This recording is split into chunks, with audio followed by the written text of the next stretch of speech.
Hello everyone, and welcome back to the Nightfall Terrors. I know many of you enjoy using these videos to help you fall asleep, so before you start to drift off, it would be great if you could leave a comment sharing where you're listening from around the world. If you're enjoying the episodes, don't forget to like and subscribe as well. Now, let's get cozy, settle in, and begin. I went on a cruise, and all the passengers were dead.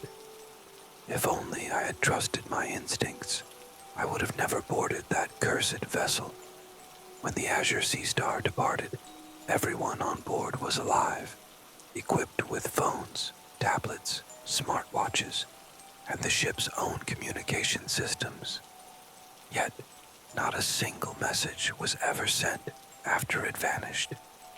No mayday, no distress signal.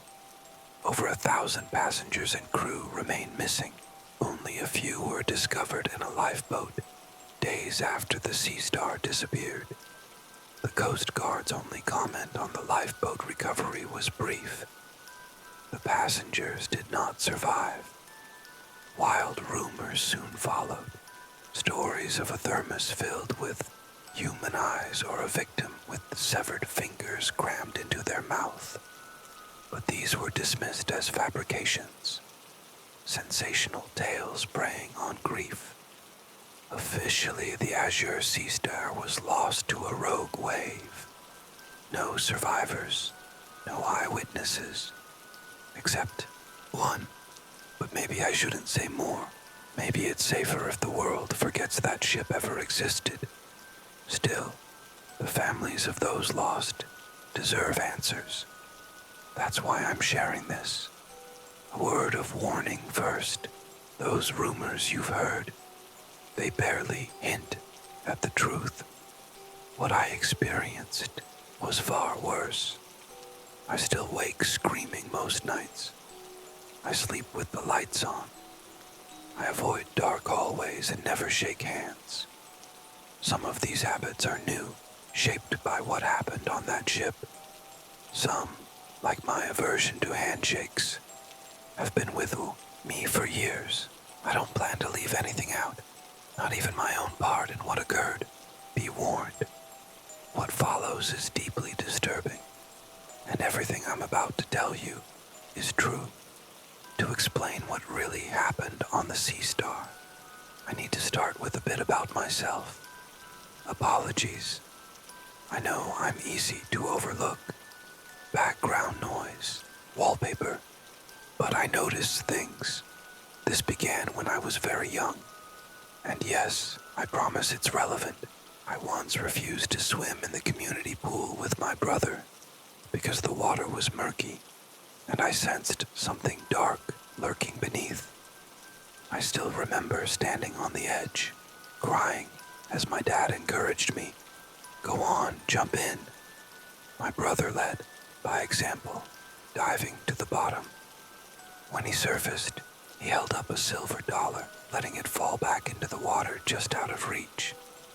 Oops, gotta dive for it, he teased. There's quarters down here too. Diving for coins was a game we played often, so I jumped in after him, keeping my eyes tightly shut. I reached the bottom and ran my hands along the pool floor. Something soft, like hair, coiled around my fingers. I opened my eyes despite the chlorine and screamed. A bloated face stared back at me with empty eyes.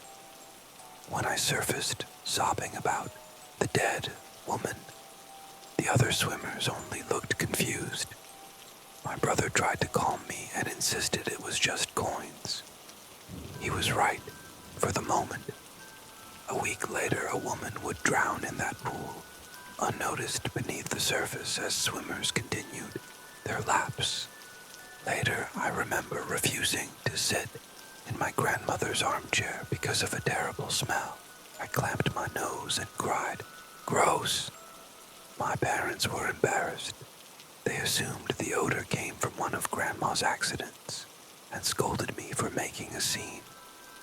But the scent was nauseating, like rotting meat, stale perfume, and waste all At once, my tantrum was so intense we cut the visit short. Still, Grandma insisted on hugging me goodbye. Her skin was soft and thin, but her embrace was freezing. Despite the stifling summer heat in her apartment, she was found a few days later, still in that same chair, after neighbors reported the smell. I didn't understand what was happening until I was a tween. Two incidents brought it all into focus. First, a friend of my brother's pulled up in a scorched-looking car. The outside was normal, but the inside was blackened like it had been through a fire. As he stepped out, I saw another version of him still strapped inside, burned and disfigured, only identifiable by the melted gold chain fused to his neck. I panicked, begging my brother not to let him drive. The guy laughed, said I was weird. He crashed within the week. Then came the school event. My brother was chaperoning, and one of the popular teachers arrived, kids in tow for a party. One boy clutched a toy T-Rex, giggling as he hopped out of the car. We were asked to help carry supplies, but as I opened the passenger door, a wave of putrid, swampy air hit me. I reeled back, gagging. "Everything okay?" the teacher asked. My brother pulled me aside. I whispered frantically, "Cold, so dark. It smells like something rotting in a lake." Remembering the car crash not long ago, my brother didn't laugh this time. "We'll save them," he told me. "How?" I cried. "Nobody ever believes me." "I do hope," he said, squeezing my shoulders. "Hope is the thing with feathers." He was such a dork. Quoting Emily Dickinson was his way of calming me. Somehow he got the car keys. We stole the teacher's vehicle and drove it far from town, planning to hide it for a few days, long enough for the danger to pass. My visions usually came true within 6 days, but neither of us considered how riding in that car might affect me. The stench of decay and cold water overwhelmed me. My skin prickled. I gasped for air, rolled down the window, and felt the real rain strike my face. Then it hit me. I hadn't seen who was inside the car earlier. "Hey," my brother said, slowly, realization dawning. "Are you seeing our deaths?" At that exact moment, the car veered. Maybe he hit something, or maybe fate took the wheel. We careened off the road and into a lake. I grabbed his hand as we hit the water. Then it was no longer just in my mind. The cold, the darkness, the water flooding in. It was all real. I unbuckled, scrambled through the window, and swam for the surface. "Corey," I screamed. "Corey." But I already knew. His hand had been cold when I touched it. I still carry the weight of his death. On good days, I remember I was just a child, but guilt pushed me for years to save someone, anyone. I started trying to intervene. I'd see someone hanging in a half-built building, or a bleeding suitcase in a store display, a body stuffed in a trunk ahead of me on the highway. Every time I tried to prevent the outcome, I failed. Sometimes, I even made it worse. Eventually, the failures crushed me. I stopped trying. Now, when I smell that awful decay, I walk away. I avoid people. I never shake hands. I've become a silent observer. I see death, but I no longer interfere. My name is Cassandra. I changed it after losing my birth name. I was born Hope, but if hope is the thing with feathers, I was its opposite, an omen of death. I couldn't live under that name anymore, so I chose Cassandra. The prophetess cursed to be ignored, to see tragedy and never be believed. Back to the cruise, the missing passengers, the eyeballs in the thermos, unsettling details. And once you learn them, there's no forgetting. No matter how much you drink, smoke, or try to escape.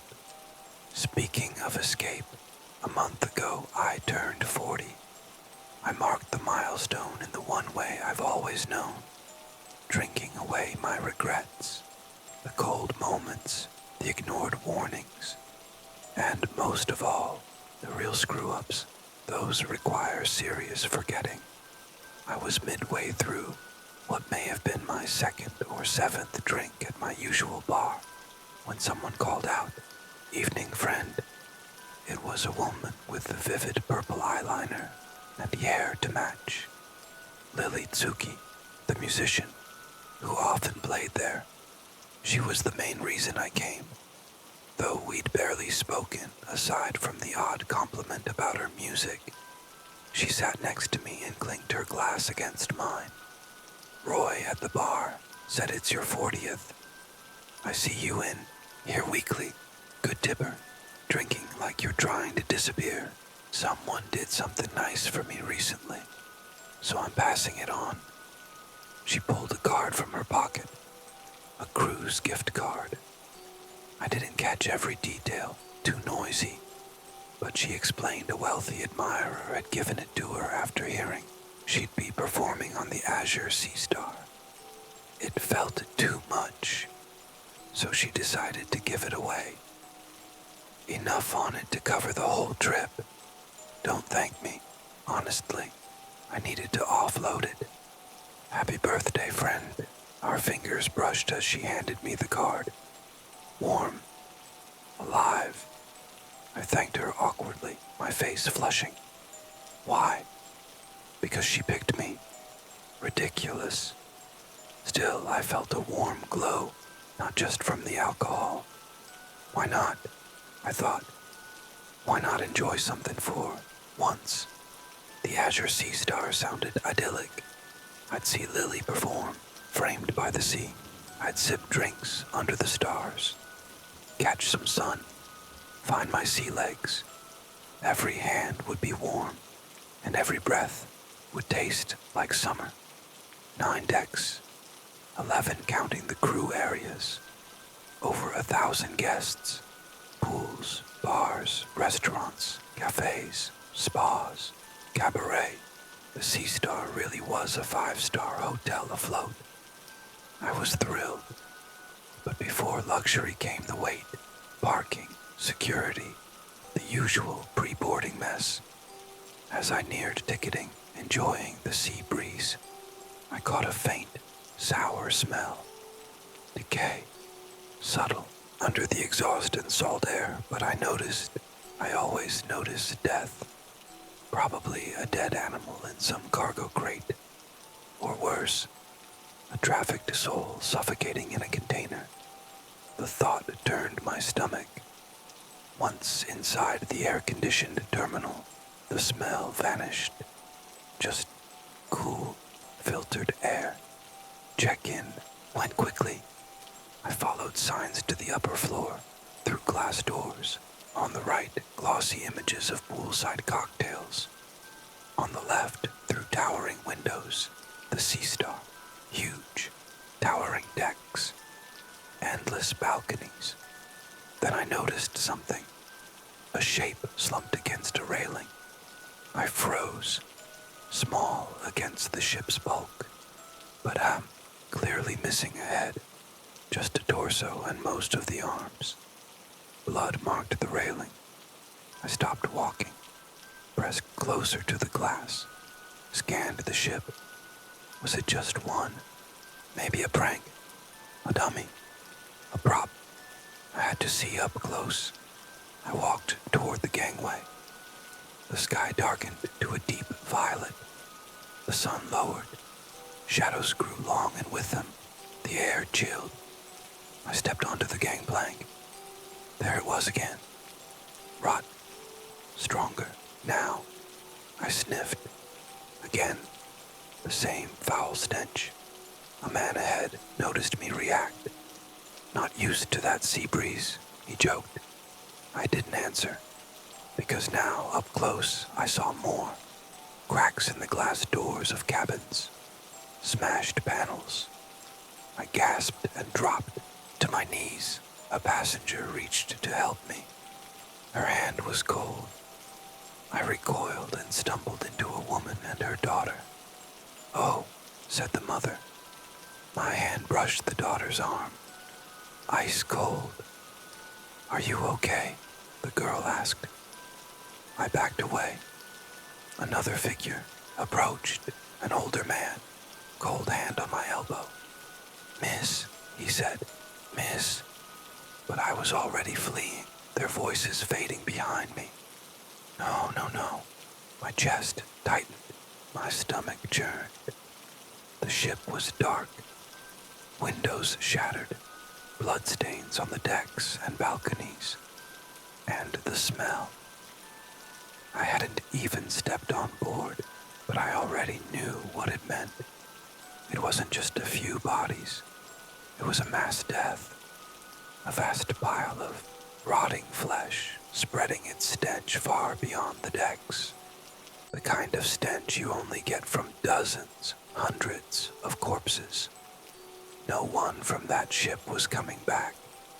Inside the terminal again, behind glass and clean air, I turned and looked back. Passengers, lined up, laughing, chatting, all dressed up, young and old. Kids. None of them knew they were already dead. I stared at the sea star, at the blood and broken windows that only I could see, and I ran. I didn't warn them. What would it have done? My name is Cassandra. I see death 6 days before it comes. I feel it through cold skin, but no matter what I do, I can't stop it. I reached the escalators, ready to flee. Then a flash of purple hair stopped me. Lily Tsuki. No, just someone else. But I remembered her. How excited I'd been to hear her perform on this ship. Oh God.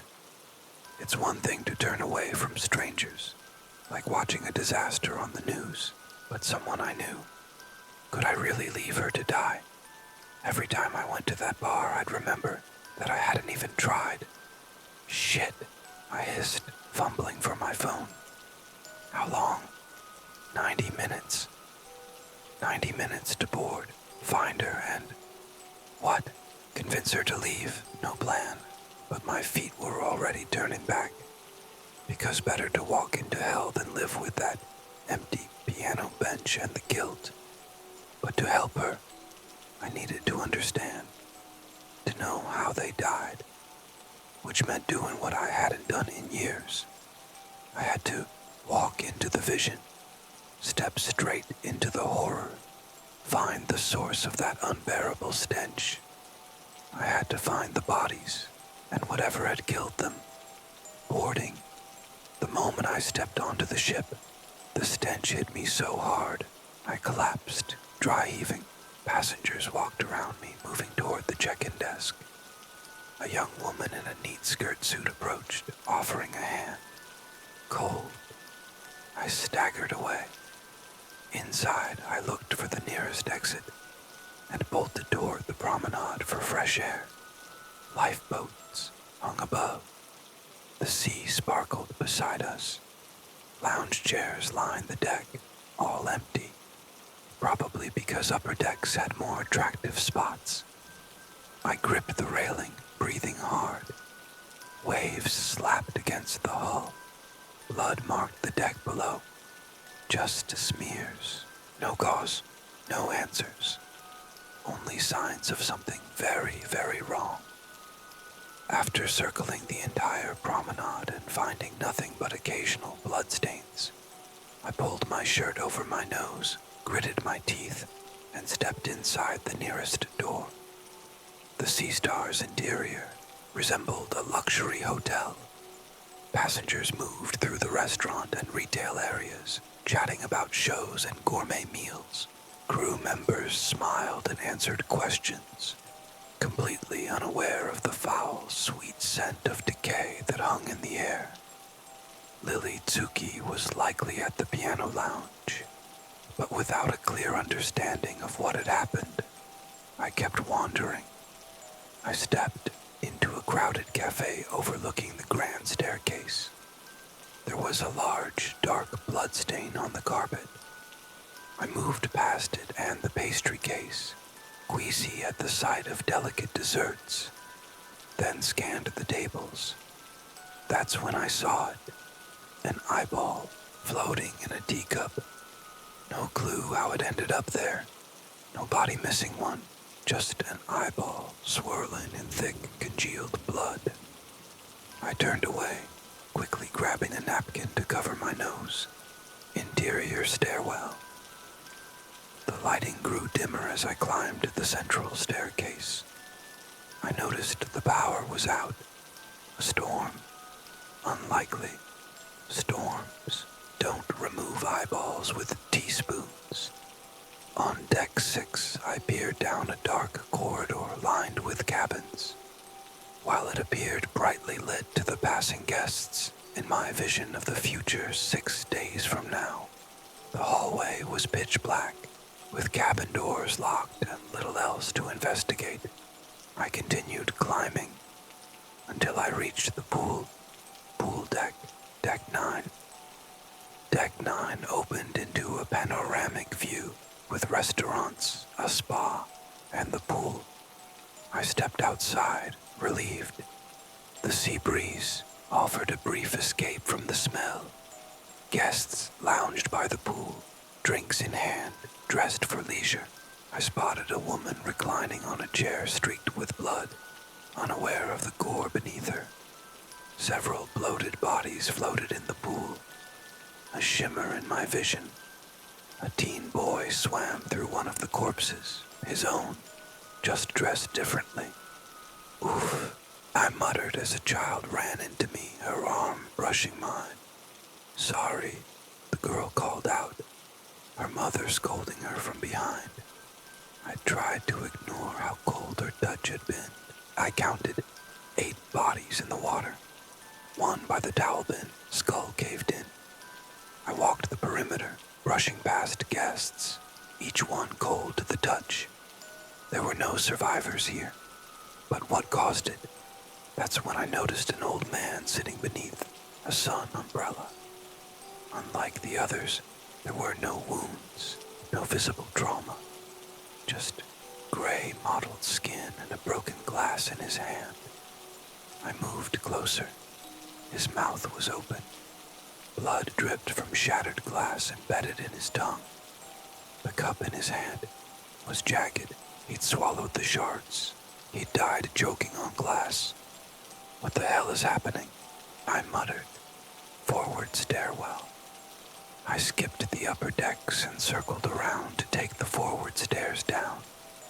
The stench hit instantly. I had to pause, doubling over as I choked. My eyes teared up, my stomach heaved. It was almost unbearable. Thank God for my phone's flashlight.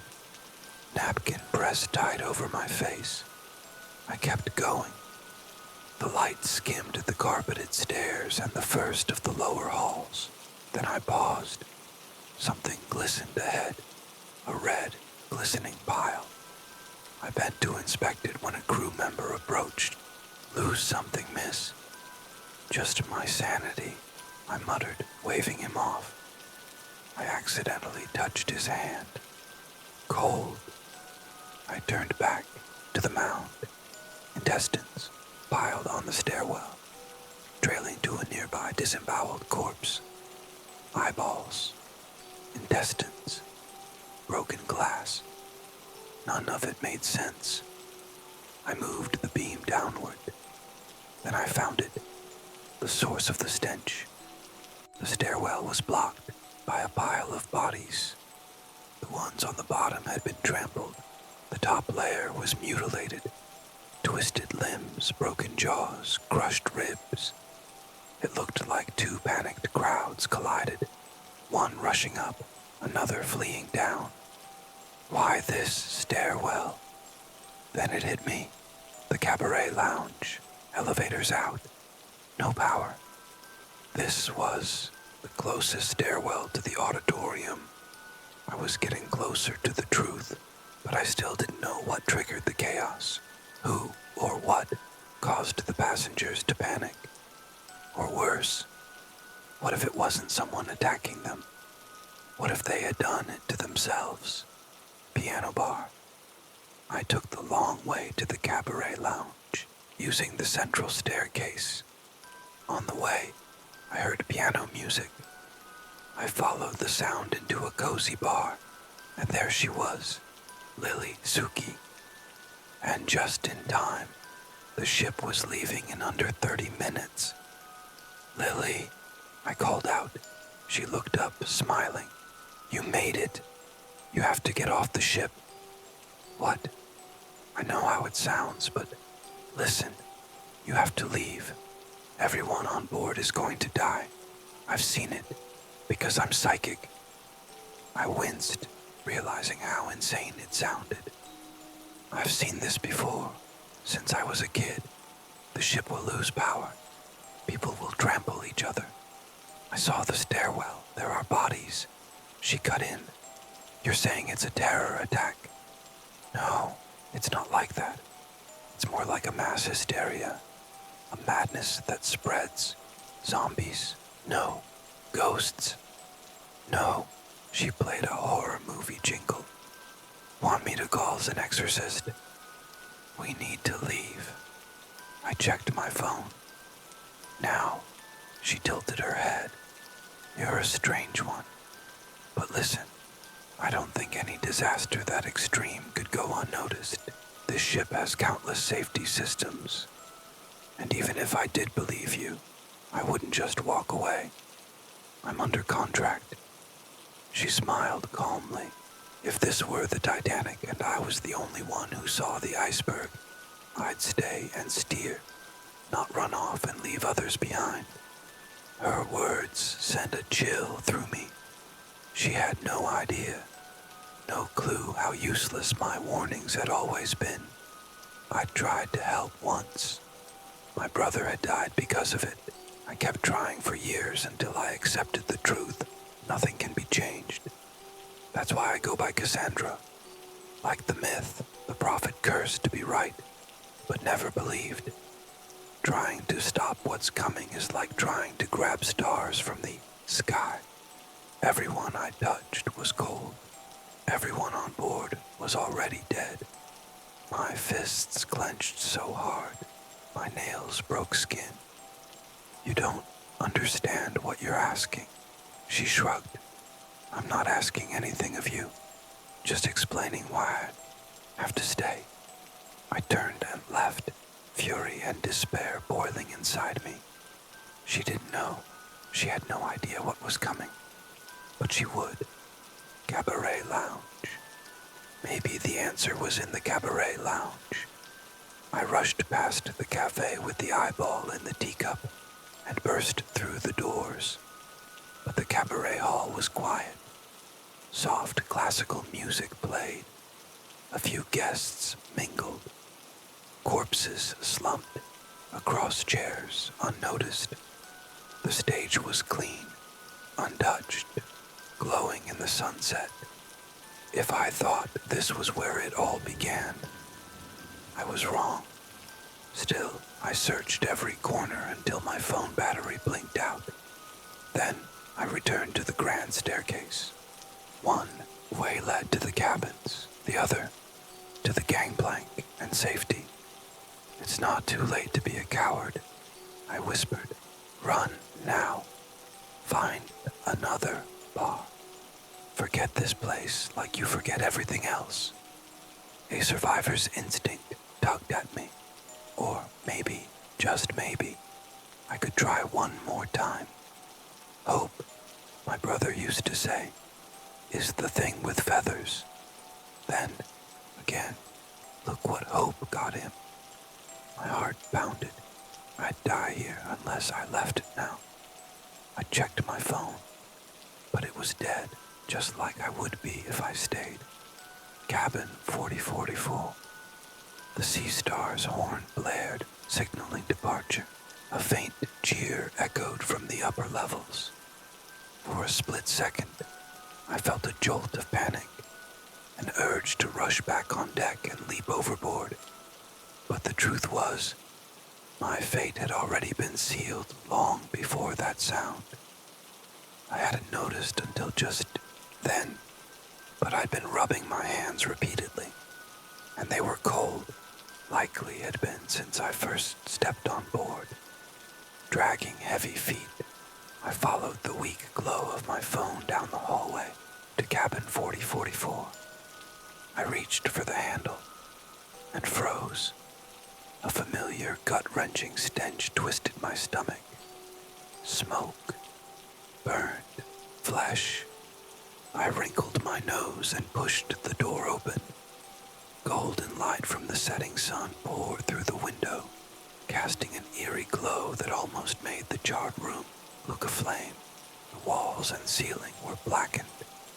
The bed and linens were half burnt. But the worst damage was to the small sofa near the table. Broken bottles were scattered all around. And there, on the scorched cushions, my fingers slipped from the handle as I stared into the melted eye sockets of a body burned beyond recognition.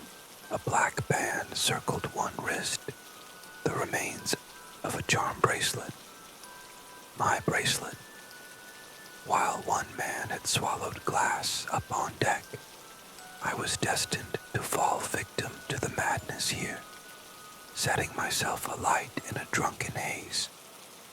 I've seen all manner of death, crushed, torn apart, jammed into suitcases, charcoaled like a roast, or left to float and bloat in water while insects fed. You could say I'm well acquainted with corpses. But nothing had prepared me for this. I stared into the seared emptiness of my own face, and a wave of cold swept down my spine and into my bones, leaving my fingers stiff with dread. You always knew this would happen, whispered a voice in my head. Then, as I sniffed, came an absurd thought. I smell like bacon. I nearly laughed, not helpful. Couldn't I meet death with a little more grace? Apparently not. Shaking off the rising hysteria, I pressed the napkin to my nose and took a closer look, cross-legged, with hands gently touching in a meditative pose. My burned self looked like a monk, judging by the liquor bottles and the position. It was a self-inflicted fire. But what kind of madness? Suddenly, white light flared in the black sockets. I gasped and tumbled backwards. When I sat back up, the glow had vanished. It didn't return, not during the full half hour I spent recharging my phone.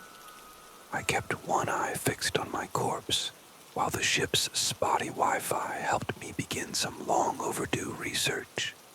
A mysterious contagion search results revealed that the worst cruise accident in recent times involved a ship partially capsizing after the captain ran it aground.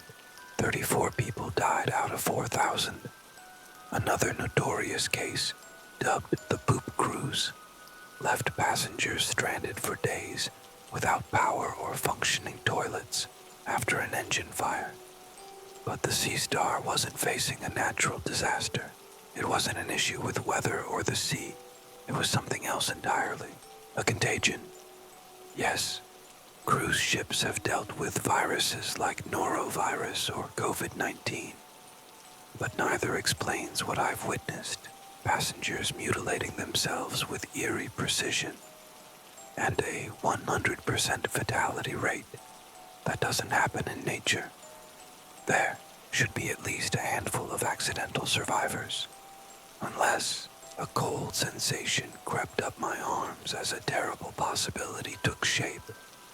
What if this isn't random? What if someone made sure there were no survivors?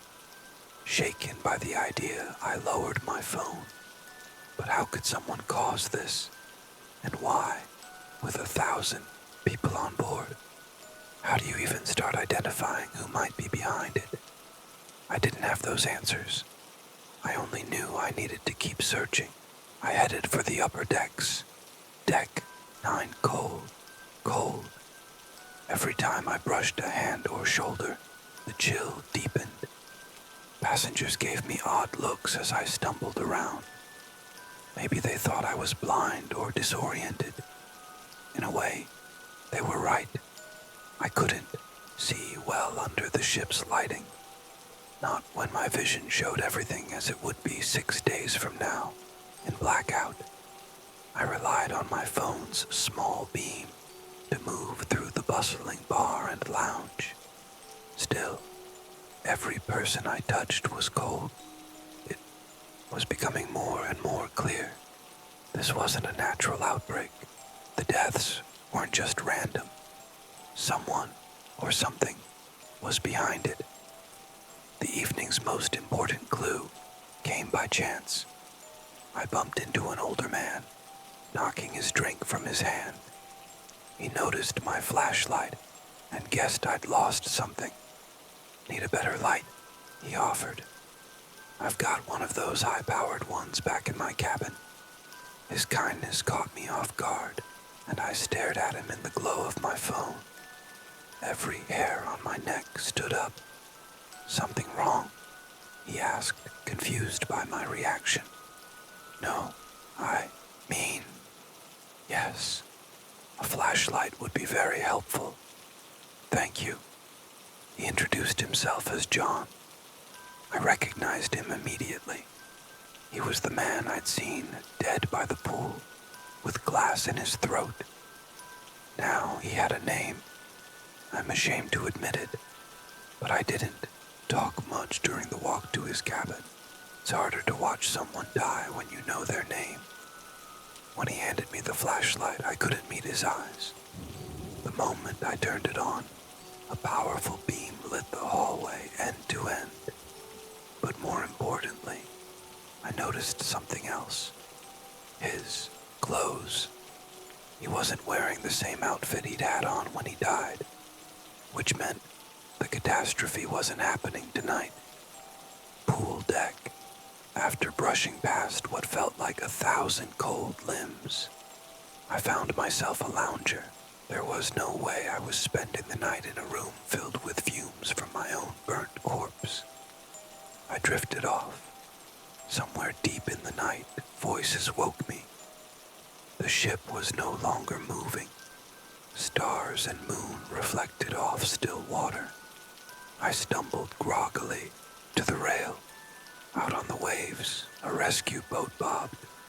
Someone must have fallen overboard, muttered a voice behind me. A group of passengers had gathered. One man, who clearly had cruise experience, guessed it was probably a suicide. Won't delay us too long, he added. They'll pull them aboard, take them to the infirmary, have security monitor them. I didn't hear the rest. I was too busy smacking my forehead. The infirmary. How had I not thought of that? If this was some kind of outbreak, why hadn't I checked there first? Grabbing the new flashlight, I rushed toward the stairs. But the lower decks were blocked off. A cheerful crewman stopped me. Restricted during rescue ops, he explained, sipping coffee. It's also like 3 a.m. The infirmary opens around 8, I think. Which deck is it on? Deck 2. He gave me a helpful breakdown. Crew quarters, mess hall, engine. Room, food storage. A corridor for trolley traffic.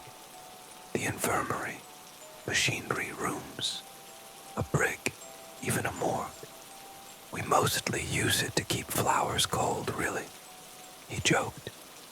He also mentioned a third stairwell near the stern, the aft stairwell, mostly used by crew, but open to passengers in emergencies. As he listed all those facilities, A heavy sense of dread settled over me. The ship was massive, and most of its lower levels were completely off limits to passengers. Worse, there were no windows down there. How was I supposed to navigate in total darkness?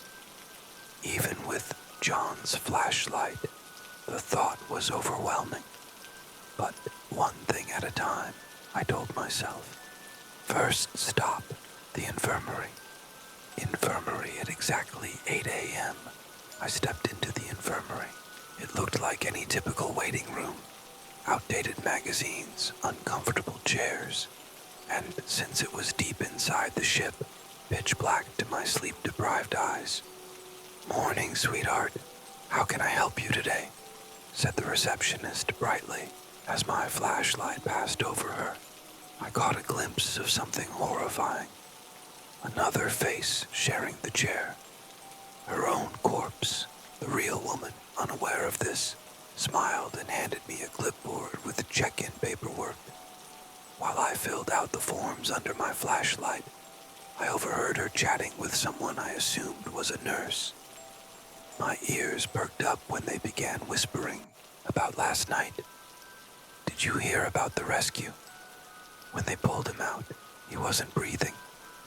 I kept my eyes on the forms, pretending not to listen. Then, once they revived him, he just started screaming nonstop. "No way." "Yeah, totally out of control. They had to sedate him." "That's disturbing. They think he came from another ship. Might have been floating out there for days." So, this passenger X had been drifting at sea, not someone who jumped overboard. And he started screaming once conscious, like someone completely unhinged. I was just about to toss the forms aside and go find him, when the receptionist suddenly appeared out of the darkness, nearly scaring me to death. She took my paperwork and said the nurse was ready to see me.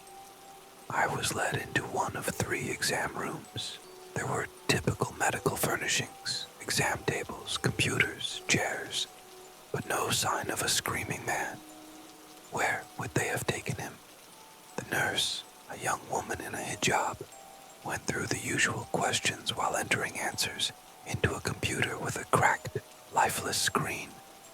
"Is the man who was rescued okay?" I asked. "Was he in the water for long?" "We're still figuring that out," she replied, shining a light into my eyes, her brow furrowed. Are you wearing contacts?" "No," I answered. "My eyes have looked like this since I was 4. I drowned and was clinically dead for nearly an hour, but they revived me. Everything went back to normal except my eyes. They just stopped reflecting light. I had always assumed the visions I experienced came from that near-death event, like I had brought something back with me." "Wow, that's an incredible story," the nurse said. "You don't know the half of it," I murmured, noticing her own body wedged beneath the exam table, clearly dead. Before I could say anything, a knock interrupted the exam. The nurse excused herself. When she didn't return, right away I slipped out to find passenger X. Highway, leaving the infirmary and nearby lounge made one thing clear. I had exited the passenger areas, gone were the plush surroundings. Only plain industrial walls remained. My flashlight swept across what I assumed was the highway, the main corridor used for staff and logistics. My shoes echoed against the concrete. I tried not to focus on the bloodstains or bodies in my path. The source of the infection had to be here. Even with a napkin over my nose, the air tasted like rot. Then something unusual caught my eye. One section of the hallway was warped, walls and floor buckled, like an explosion had left a dent. What could have caused that? The lights flickered, froze. Not my flashlight. It was steady. The overhead lights. They blinked, casting flashes of red streaks across the corridor. Then, everything lit up fully, and all the bodies vanished. I blinked, disoriented by the sudden brightness. "Oh," I murmured. The stench was gone too, replaced by a sharp metallic scent, like copper and ozone. Turning in a slow circle, I took it all in. Sterile white walls, smooth gray floors, harsh fluorescent lighting. I realized I was no longer seeing 6 days ahead. I was seeing the ship as it was right now. No blackout, no blood. Why? Had I lost my ability? Or someone stood at the end of the corridor? I stopped in my tracks. The man was disheveled, clothes sagging on a thin frame, hair tangled, face unshaven. His eyes. I knew those eyes. I'd seen them in the pool as a kid, in John's glass-chewing corpse, and in the nurse's lifeless face. That same blank, dead stare. This man was definitely dead, yet he stood upright. "You," I said. "Are you the one they pulled from the ocean?" His lips twisted, either a grin or a grimace. Hard to tell. "Hey," a voice barked behind me. I jumped. A security officer stepped into view from an unmarked door, staring directly at the man. "Ma'am, please stay back." He didn't look at me once. His focus was fixed. "Sir, I'm going to need you to come with me." "No," I called. "Wait, don't." But the officer was already moving. The dead man raised his arms as if surrendering, and turned to follow, but suddenly lunged, grabbing the officer and clamping his mouth on the man's ear. But it wasn't a bite, more like a lick, or maybe a whisper. The officer shoved him away and stumbled to the wall. I rushed forward, but froze as the dead man turned his face toward me. Something told me I was next. He stepped forward. The lights shut off. I cursed, scrambling to switch on my flashlight. I shrieked as the beam caught a hand, but it was the officer's. "Hey, are you okay, ma'am?" he asked, wincing and clutching his ear like he was hearing something high-pitched. Then into his phone. He attacked me and ran. "I've got another passenger here." The smell returned, putrid, unmistakable. Blood once again covered the walls. I was seeing the future again. I quickly covered my mouth to keep from gagging. But all I could think about was this. My heart pounded like a drum. My lungs gasped for air. And every nerve screamed. Whatever the crew had pulled from the sea, it hadn't been alive. And I now understood. Just being near Passenger X had dragged my vision back into the present. It was like he disrupted my connection to death. If my eyes saw the future, saw death, then what exactly was he? And if he could override my sight and move the dead, how could I possibly stop him? There's a reason I refer to myself as wallpaper. Why I stay on the sidelines rather than throw myself into the center of things. If you followed me from the start, you already know my visions are like walking over graves. Every glimpse a step on the soil, covering the dead. Only a fool would dig further, trying to bring any of it back. Somewhere deep in the ship's lower decks, the corpse of a drowned man wandered aimlessly. From the scattered chatter among security staff, it was clear that this unknown passenger, X, had yet to be found. What they didn't seem to grasp, however, was that this supposed rescue from the sea wasn't just dead. It was spreading something, a sickness. And the only person who understood that truth, me, was locked up. Yes, you heard right. I was in the brig. That's what happens when I step out of the background and try to intervene. Security caught me in off-limits areas too many times. They took my phone and flashlight and shut me in a dark cell so complete it felt like a tomb. I sat cross-legged in total blackness, hands folded, counting the seconds. Nothing you do will change anything. I opened my eyes and imagined my charred corpse staring back at me. Just a hallucination, brought on by long hours alone in the dark. But still, crispy me whispered, the outbreak will come. Even if you find him, it'll only lead you right back here, back to me. I almost swore I could smell burning flesh. So, when the lock finally clicked and a man's voice rang out, I was so lost in despair I didn't hear him at first. What? I rasped. I said, you want to get out of here? Think you've learned your lesson? It took a second to realize he was holding the door open. I can't see, I admitted. Try opening your eyes, he replied dryly. Did, but it didn't help. My vision was showing me 6 days ahead, when the sea star would be dark and filled with bodies. May I have my phone? I asked quietly, rustling. He extended it toward me. I reached out clumsily and grabbed it. After all that darkness, I craved any hint of light. I'd had the growing sense that something or someone had been in the cell with me. I'd imagined it as my burnt corpse. But was it real? Or just the stench of decay seeping through the ship? You shine that in my face, I'm dragging you right back in, he warned. Understood, sir, I replied. I turned the phone's dim light back into the cell, revealing a figure slumped in the corner. It was the head of security. His eyes were gone, his mouth torn into a ragged grin, bloodied from chewing through his own arms until he bled out. Piano lounge. Evening, friend, Lily Tsuki called as I slid onto a bar stool.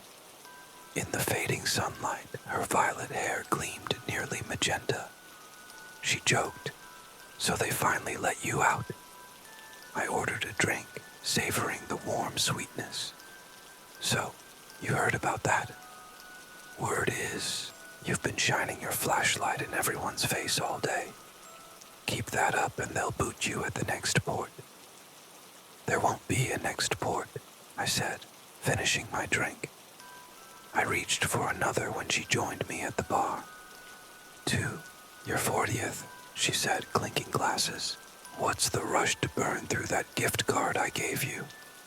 The man they pulled from the sea last night. I stared into the glass. I saw him. He's what triggers the outbreak in my visions. Nurses said he disappeared, but he's the source of the madness and death. Lily smiled wryly. You're way out there, you know that. But relax, he's not missing. What? They know exactly where he is. He's in the morgue.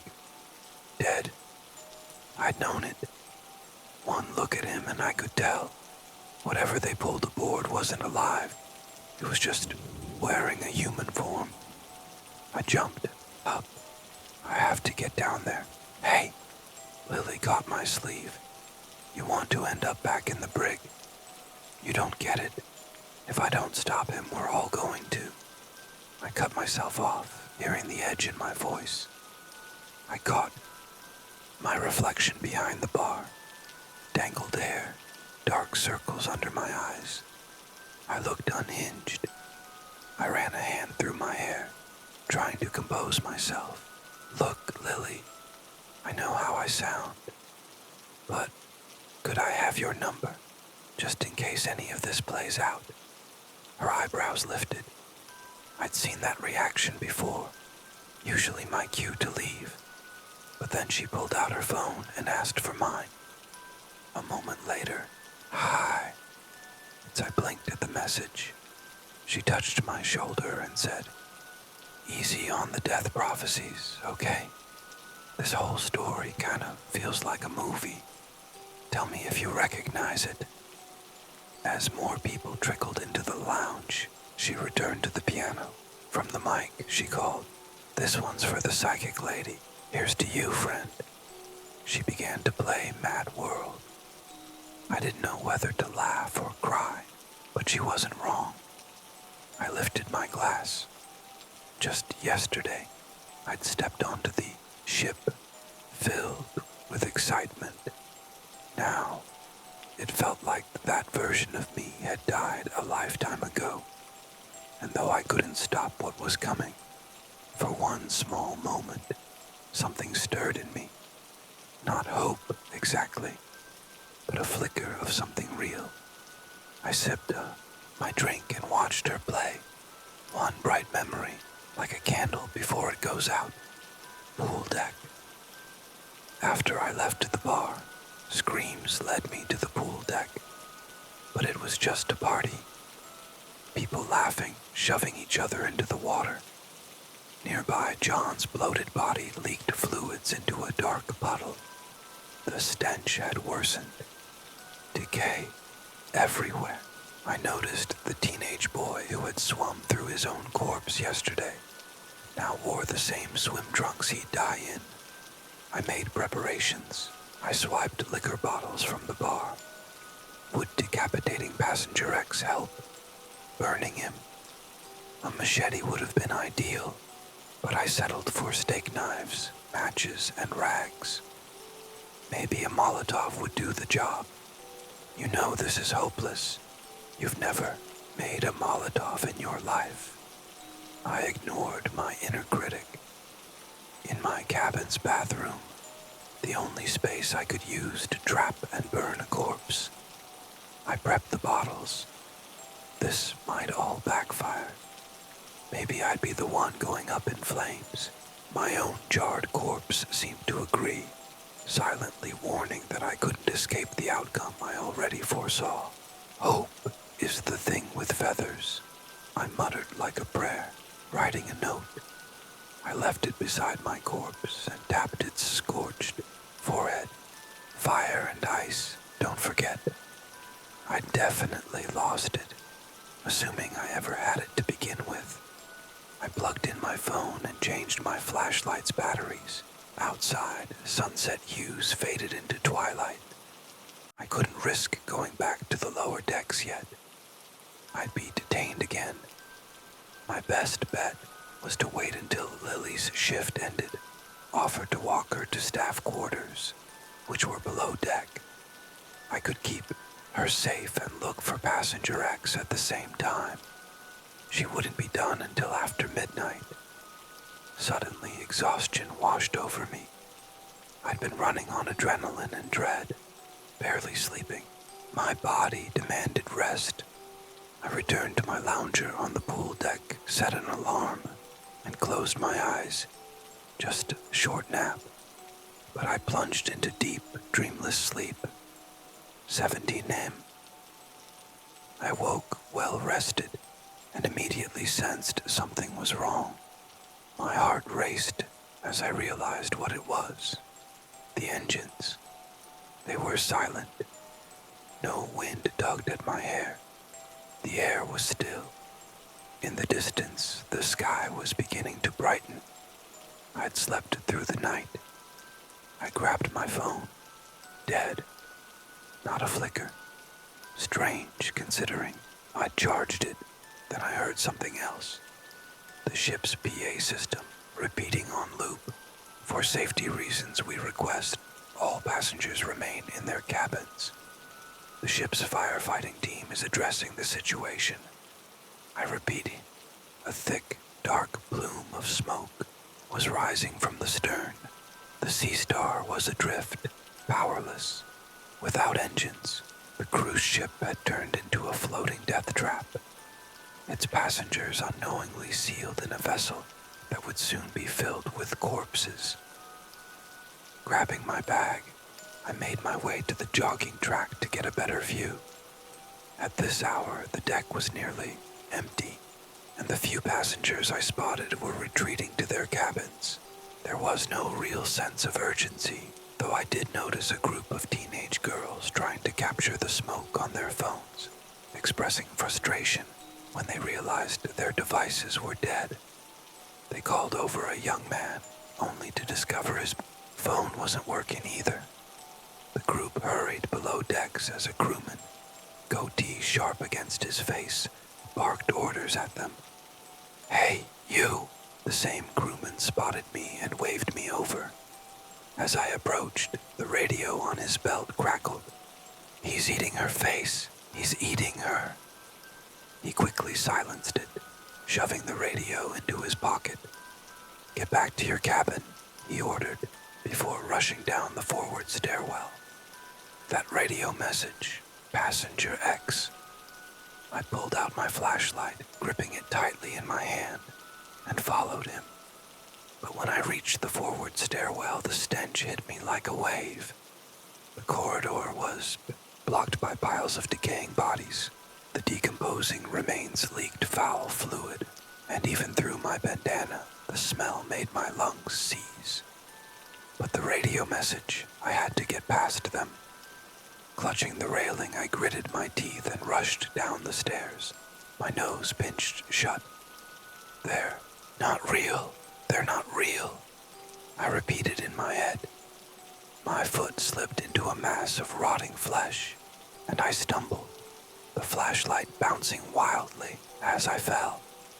I crashed down the stairs, pain shooting through my body as I came to a stop on the foul carpet. I pushed myself up, thankful for the Aikido lessons my brother had taught me. At least I didn't break anything, but I had lost track of the crewman. I cautiously made my way through the dim corridor, preparing to turn back when I heard static from the cabaret lounge. "Be seed." Something about the sound sent a chill up my spine. There was no crewman, only the crackling radio. I approached the door, gripping the handle. Psst. Good. Psst. I peered inside. The room was empty, except for chairs, a stage, and the bloated corpses of passengers. But where was the radio coming from? Had I imagined it? It was definitely closer to the stage. I had to get closer, but the chairs at the front blocked my view. Every instinct screamed at me as I crept down the aisle. At the stage's base, I scanned the corpses. An old man groaning on a table, more bodies slumped over chairs, a couple of women in red dresses, one near the stage, the other partially hidden under the curtains. One body seated in an audience chair with his head thrown back and a tortured grimace was familiar to me. It was the crewman. This was how he ended up. But where was his radio? Then I heard it, a whisper. Please. I leaned in and spotted the living crewman crouched behind the chair, shaking and pounding his head against the carpet. When I started to rise, the squeak of my shoes made him snap his head up, his eyes locked onto mine. The passengers returned to cabins. He mumbled through clenched teeth. "Who did this to you?" I asked. "Was it the man from the ocean? What exactly happened?" "Passengers returned," he repeated, his voice frantic, his face twisted with the terror. His eyes widened in panic as he stretched out a shaking hand toward me. Then he stammered, "The radio. Deck 9. Need support on Deck 9. Passengers." Psst. It was behind me, arms tightened around my neck. I reacted instinctively, dropping to one knee and flipping my assailant over my shoulder. A snarling face and hissing bloodied mouth flashed before me, and I saw the flutter of a red dress. It was the woman from under the curtains. Oh God, she hadn't been dead at all. She had been faking it, waiting for me to turn my attention to the crewman. Her mouth was covered in blood from biting her own tongue and attacking him. I froze. The contagion had spread. I stumbled back, reaching for my bag. She threw the radio at me and it shattered on the floor. My fingers found the handle of a knife. The woman lunged. I threw a chair at her. She knocked it aside and came at me again. Instinct took over as I slashed with the knife, once, twice, cutting into her arms. She giggled and grinned, blood spilling from her mouth. I lunged, driving the knife into her neck. The sound was horrible, gurgling and gasping. She staggered back a few steps, clawing at the knife in her neck, then collapsed on the carpet.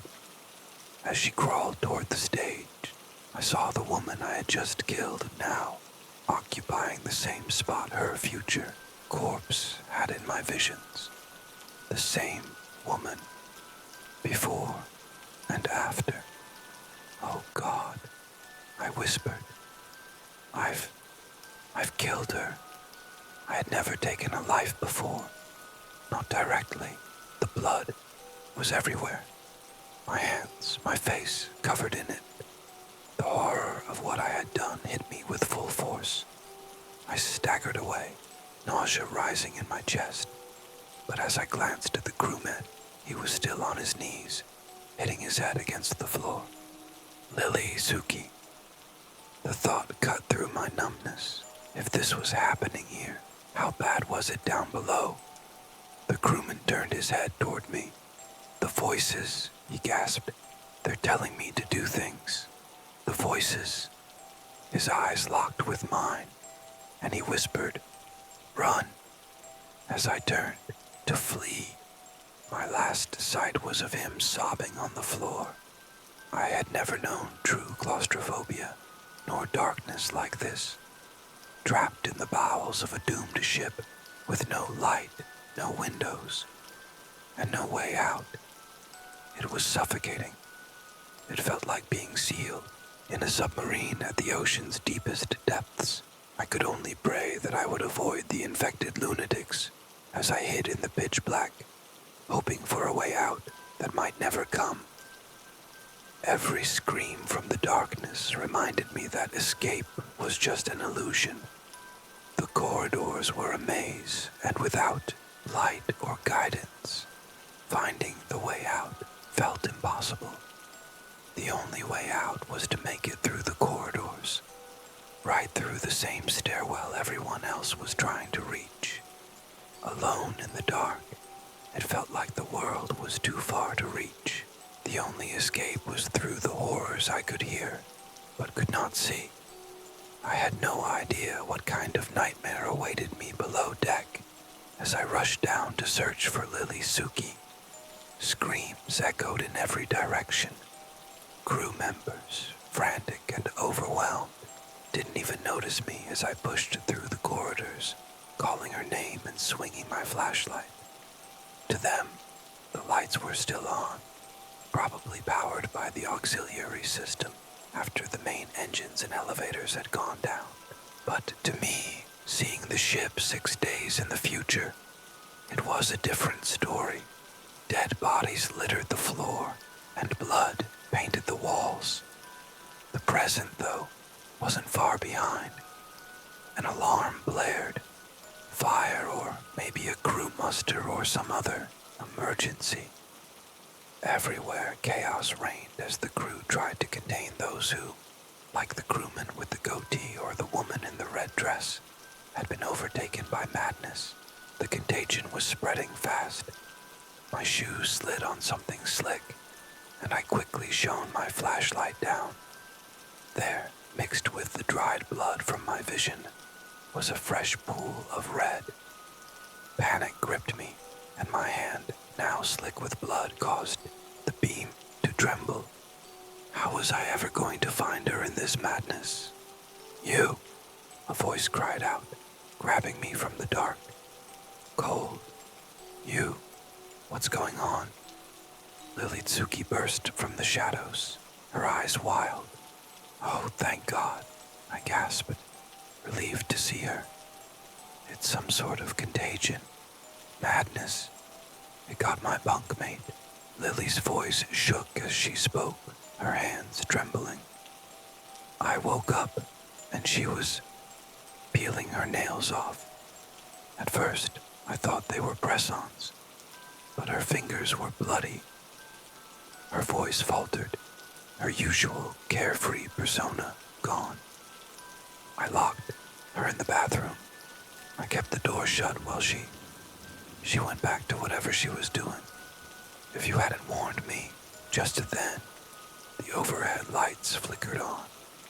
I winced against the harsh fluorescent light, taking in a deep breath as the foul stench and the decaying bodies of my visions seemed to vanish. The walls looked clean again, but that wasn't enough to shake me. I knew this was just a brief respite from the nightmare. Passenger X was somewhere nearby. I scanned the hall, seeing people rushing in all directions. Then Lily and I saw him at the same moment, standing just behind us. He was missing an eye which hung grotesquely from his head, likely from some encounter with the security staff. I quickly slipped off my backpack. The blood streaks on the walls remained, even with the lights on. This was real. I pulled out a bottle, preparing myself for what might come. The intercom crackled to life. Passengers, please remain in your cabins for security reasons. The announcement had been going on for some time.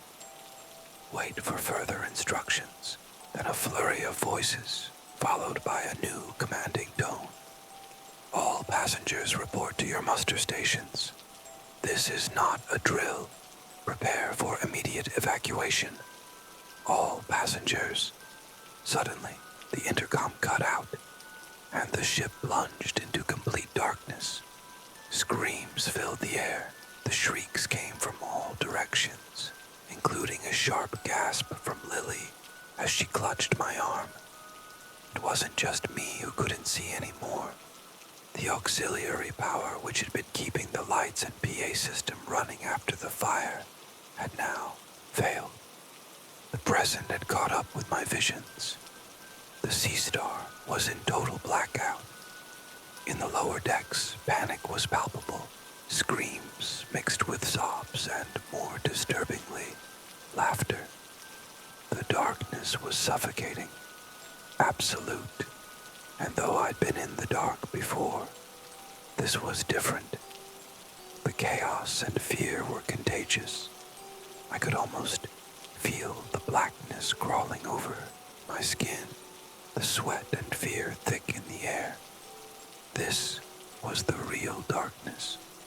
My flashlight flicked across the blood-stained walls, but in the sudden pitch, Passenger X had vanished.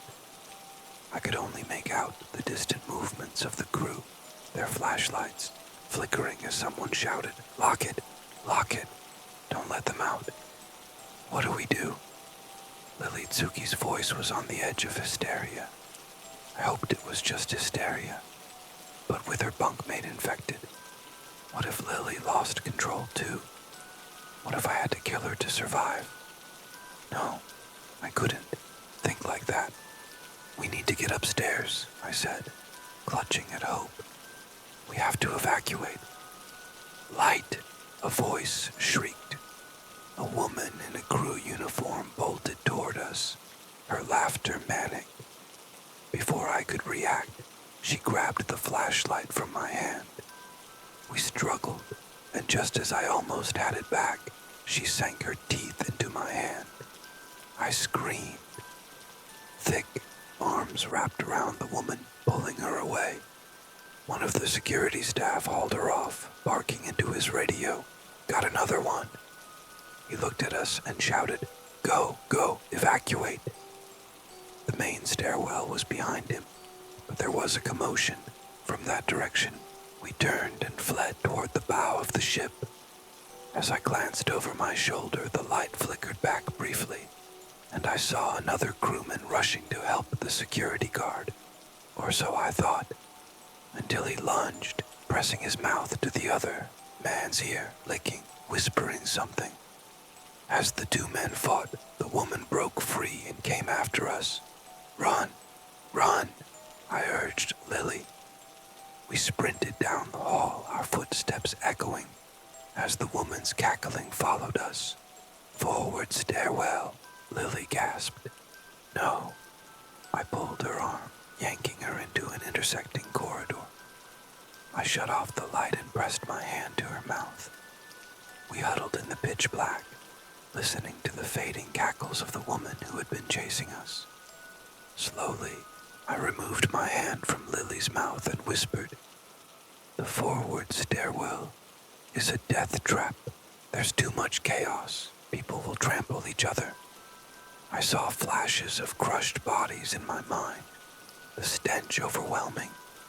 We would have been dead if we'd gone that way.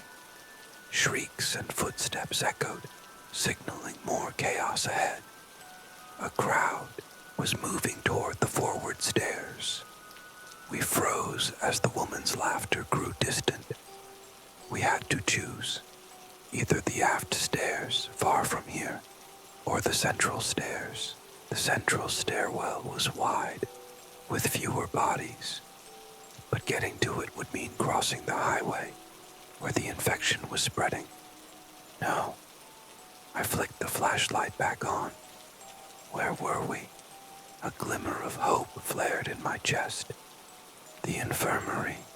We were near the rear of the medical area, close to a restroom and lab room. Down the hall lay the examination rooms. The entrance of the infirmary led right to the elevator bay and the central stairs. All we had to do was get there. "I should have listened to you," Lily sobbed, her voice breaking. "Oh God, I shouldn't have taken this job." "Hey, shh. It's okay," I murmured, trying to steady myself, trying to steady her.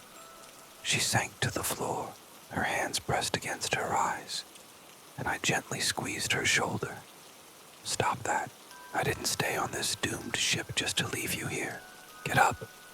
"Why did you stay?" She sniffled, still hiding her face. "You knew this would happen. For you, you idiot, and the rest of the passengers. To try and stop this," I shrugged awkwardly. Clearly, I failed. My predictions are always right, unfortunately. How do I die? I don't know. Old age, maybe. I never saw your body. Liar. I had touched her hand. I knew she died, but saying that wouldn't help her. I squeezed her shoulder again. The infirmary was quiet, but I remembered it wasn't exactly safe. I leaned down and whispered, "I'm getting us out of here, but there's at least one infected in this room." "How?" Lily started, then stopped herself, silently accepting what I said. I considered the flashlight. At least 2 people would die here. The nurse who had treated me earlier, and the secretary at the front desk. The nurse's body was jammed under the table. She was killed by someone else. But the secretary... I shuddered at the memory of her toothless face. There could be more bodies hidden away. I navigated this area mostly in the dark before. I whispered, "We'll need to keep the light off or it'll attract attention. I think I can get us through without running into anything." In the dark, Lily's face tightened with panic in the flashlight's beam. "Just follow me. What if we run into one of them?" "Shh. I know where all the bodies are." I turned off the light. Her breathing grew more frantic. When I took her hand, it felt so cold, like gripping a corpse pulled straight from a grave. I moved carefully along the hallway, feeling the walls for the door frames. Exam room 1, 2. At the 3rd room, I stopped. A faint whimper came from behind the door. Someone was crying. Perhaps a frightened woman. I hesitated, torn between self-preservation and helping. Finally, making sure I was between Lily and whatever was inside, I turned on the flashlight. Crouched under the table was the nurse who had examined me. She'd lost her hijab, clutching a dead phone and a napkin, sobbing, terrified, and somehow still sane. I held out my hand. "We're heading to the lifeboats. Come on." She shook her head and recoiled. I tried to move closer, but she whimpered, "Go away, go away." "You're not exactly helping," Lily whispered in my ear. Really? Was this the moment for sarcasm? Ignoring her, I said, "It's okay. We'll help. Take my hand." A loud sob came from the nurse, and I quickly switched off the light, stumbling into Lily as I fumbled for my knife. For a few moments, we huddled in silence, holding our breath. The only sound was the nurse's sobbing. Slowly, I relaxed. I wanted to save her, but making any noise could cost us. We still had to cross the lobby, and I had no idea where the secretary was. "If the coast is clear, we'll come back," I told myself, taking Lily's frozen hand again. But, of course, the coast wouldn't be clear. The brief flash of the light had shown me what I needed to know. Under the table beside the nurse was her decomposing corpse. She would die there. A tight grip of guilt twisted my heart as we left, the sobbing behind and rounded the hallway corner. A faint light flickered in the lobby. The beam of a flashlight moved erratically.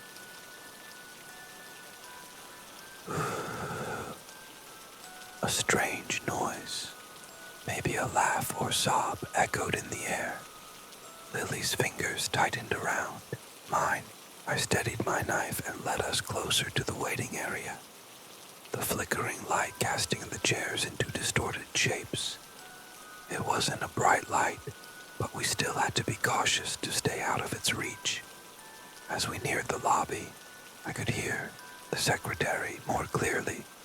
"Ooh, ooh." There was a sickening sound, like choking. A tooth clinked into the trash. My heart pounded faster. Hope is the thing with feathers.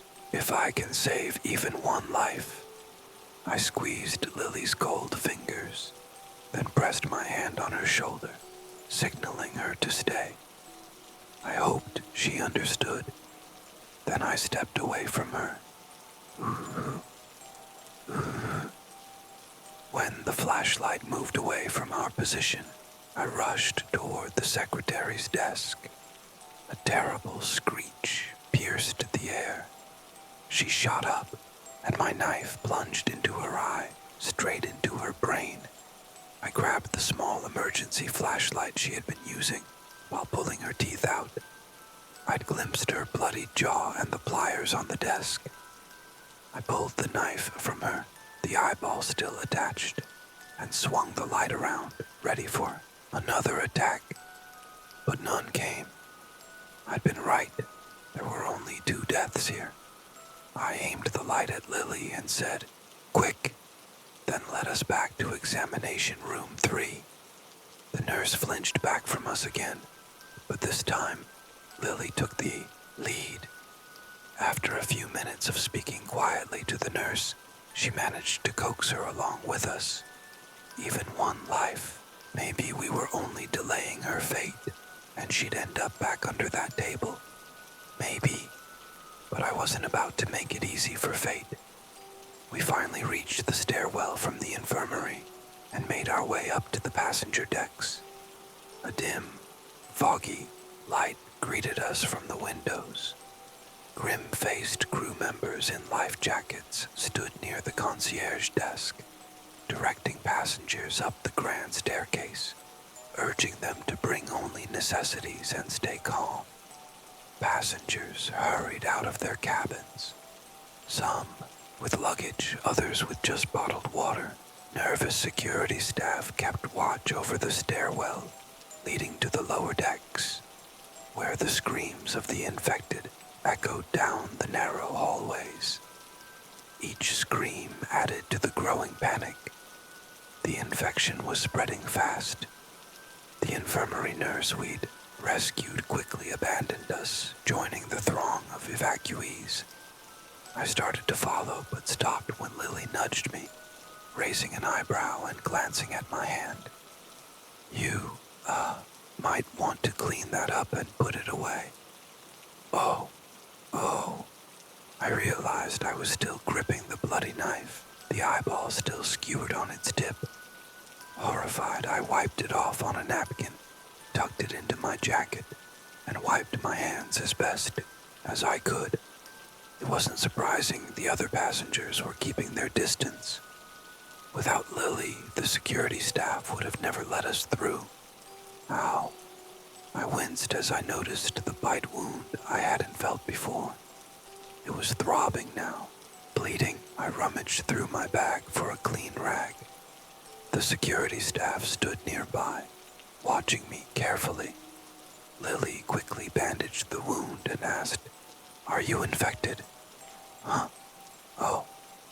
No, it's not like that," I replied. "It's more like possession. It spreads through whispers. It can even affect electronics, warp concrete. I'm not sure how it works, but it's like my eyes. Supernatural." "So that man they pulled in, was he a ghost from the sea? A vengeful spirit?" "No idea," I said. "My eyes don't see ghosts. Only death. Just death. Yes, I'm attuned to death." She finished tying my hand and used another rag to wipe blood from my face.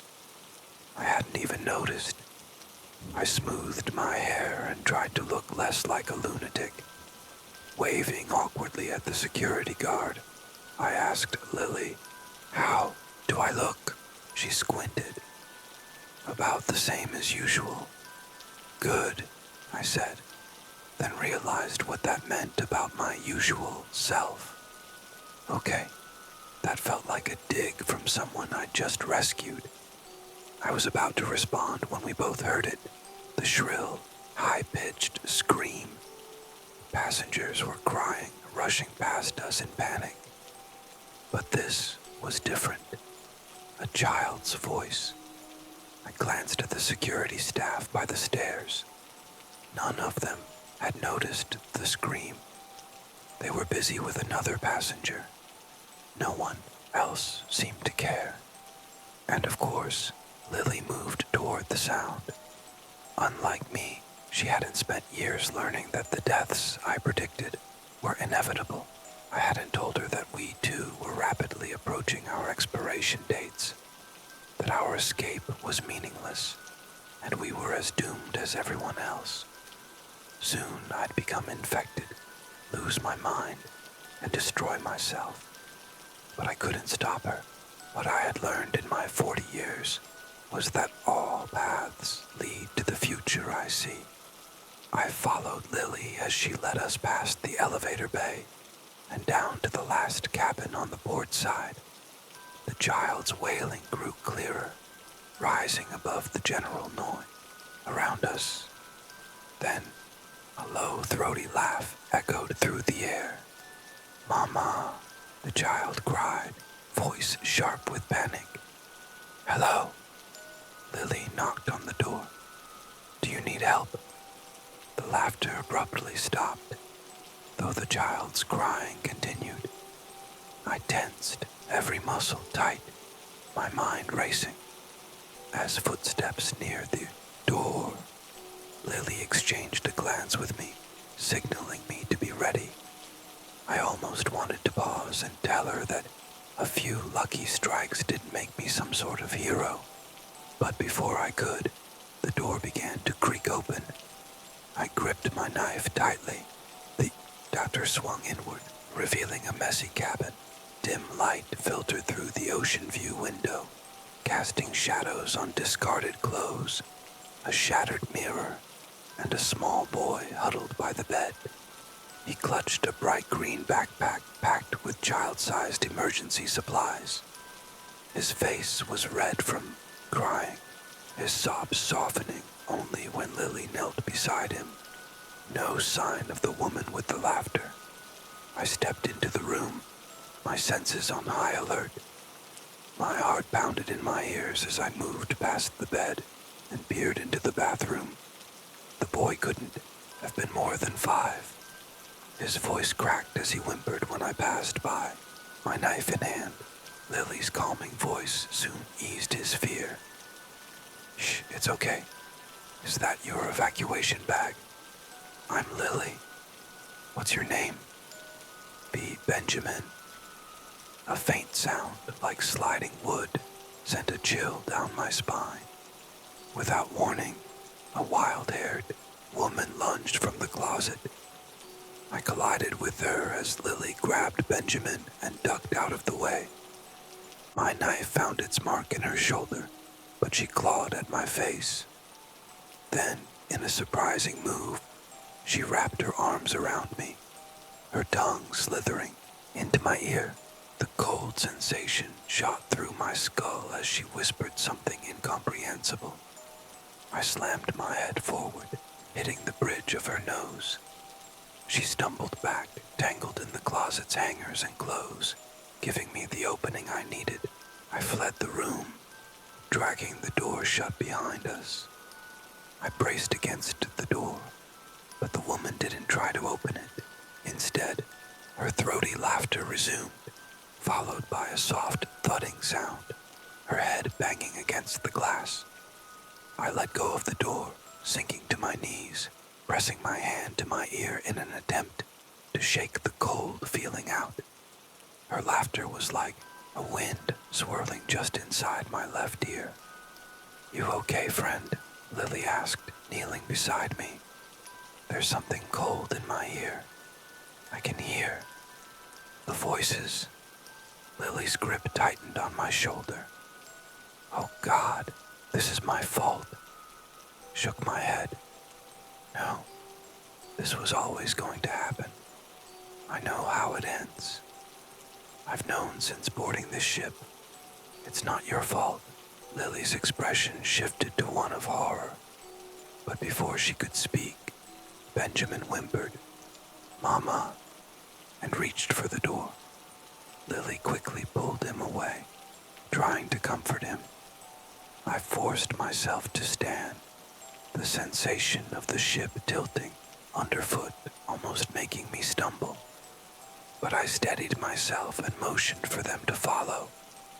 "Let's go. We need to get to the lifeboats." The climb to the promenade deck was slow. Lily and Benjamin moved carefully, allowing me to keep pace.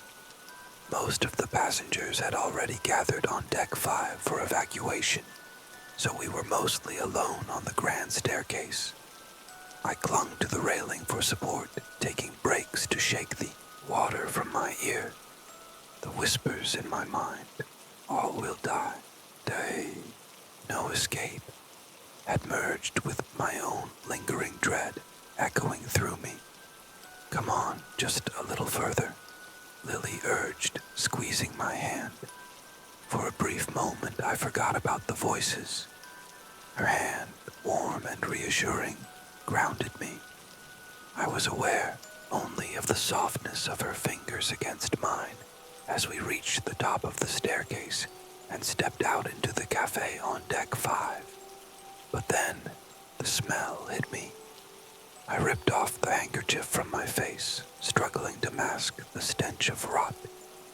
Instead, the familiar scent of coffee and pastries greeted my senses. I spun around, checking the cafe rug, but the bloodstain from earlier was gone. The cafe looked almost pristine, except for a few chairs out of place. The scent of coffee grounds made my stomach growl, and I found myself yearning for the pastries behind the glass case. "My vision," I gasped. "I can't see it anymore." I couldn't feel it either. I couldn't sense the future or the inevitable dread that had followed me since boarding the ship. My fingers, warm for the first time, throbbed with the blood slowly coagulating. from my wound. I pulled out my phone, using its flashlight to illuminate my face. My reflection in the screen made my breath catch. My eyes no longer entirely black. A glowing light flickered from the center of my pupils, and as I turned my head, I noticed a glowing strand coming from my ear. It felt cool, like luminescent water, and as I twisted to follow the thread, it stretched down toward the grand staircase. "Do you see that?" I called to Lily and Benjamin, but their worried expressions told me they didn't. They couldn't see it. The glowing strand, like my visions, was something only I could perceive. But it wasn't the future anymore. It was the power of Passenger X. I realized, too, that the whispers I heard were now coming from the thread. When I looked up, I saw Lily and Benjamin stepping back from me. "You're going mad," Lily said. "Yes," I replied, nodding. "This is the price I paid for staying. I saw it all, the fire, the ashes. I'll be heading to my cabin to set myself alight soon." Paused, the voices intensifying. "Go. Get out. You and everyone else, escape. As long as you stay out of his reach, you'll survive." The words felt like lies. I knew the truth. Everyone dies. Lily looked at me with sadness in her eyes, but nodded and took Benjamin's hand, moving through the doors. I followed them outside, my footsteps heavy. The foggy morning sky greeted us as passengers gathered to board the lifeboats. A crewman waved at Lily and Benjamin, directing them toward the life jackets.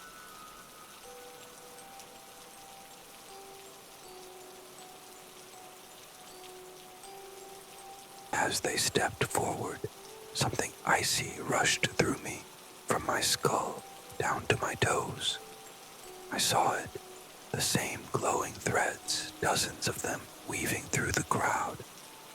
Infected passengers were mingling with the others, blending in. And when I touched one of the threads, the whispers flooded my mind. "Fingers, fingers, bite the fingers." I yanked Lily back, shouting, "Stop!" She spun around, confused. "What are you doing?" "Stop," I hissed again. Lily's brow furrowed as she tugged away, but I gripped her firmly, unwilling to let go. "No. Yes, you saw this coming." "Lily," I continued, ignoring the voices.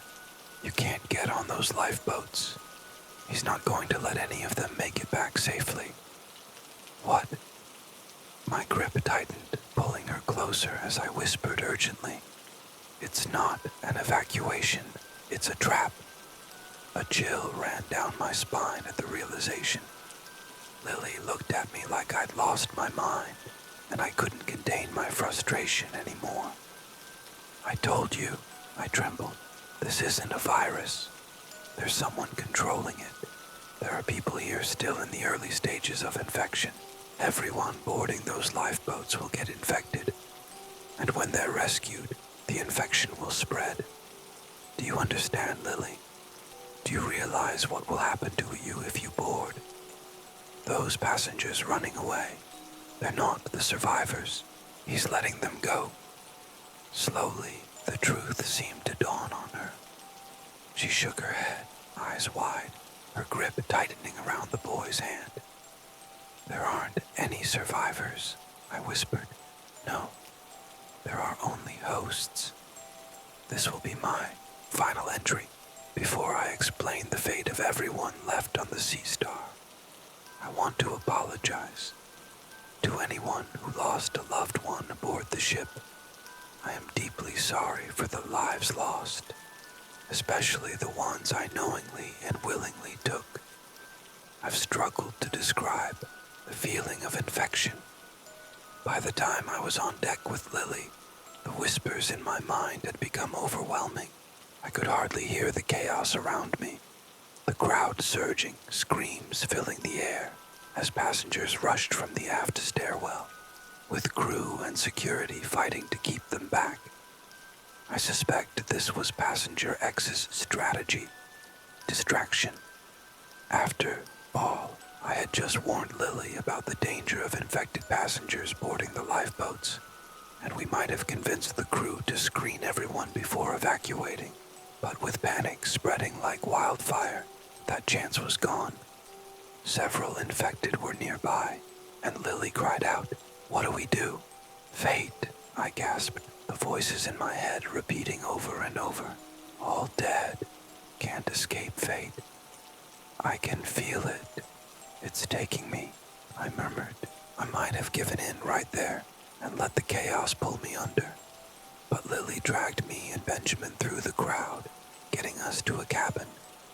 She left me by the door and quickly fastened Benjamin's life jacket, rummaged through his green backpack, and found a small inflatable pool floaty.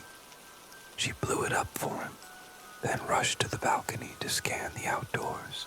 She jerked back when shrieks echoed from above, pulling the door shut and drawing the curtains tightly.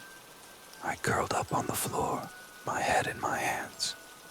"We're safe in here," Lily reassured Benjamin. "We just need to wait for help." It seemed her plan was to wait it out, hoping the Coast Guard would find the Sea Star and rescue any survivors. But there was one problem with her plan. Not all the infected were outside. I was still in here. Lily knelt down in front of me. "Friend," she said gently, "I need to ask, are you going to turn on us?"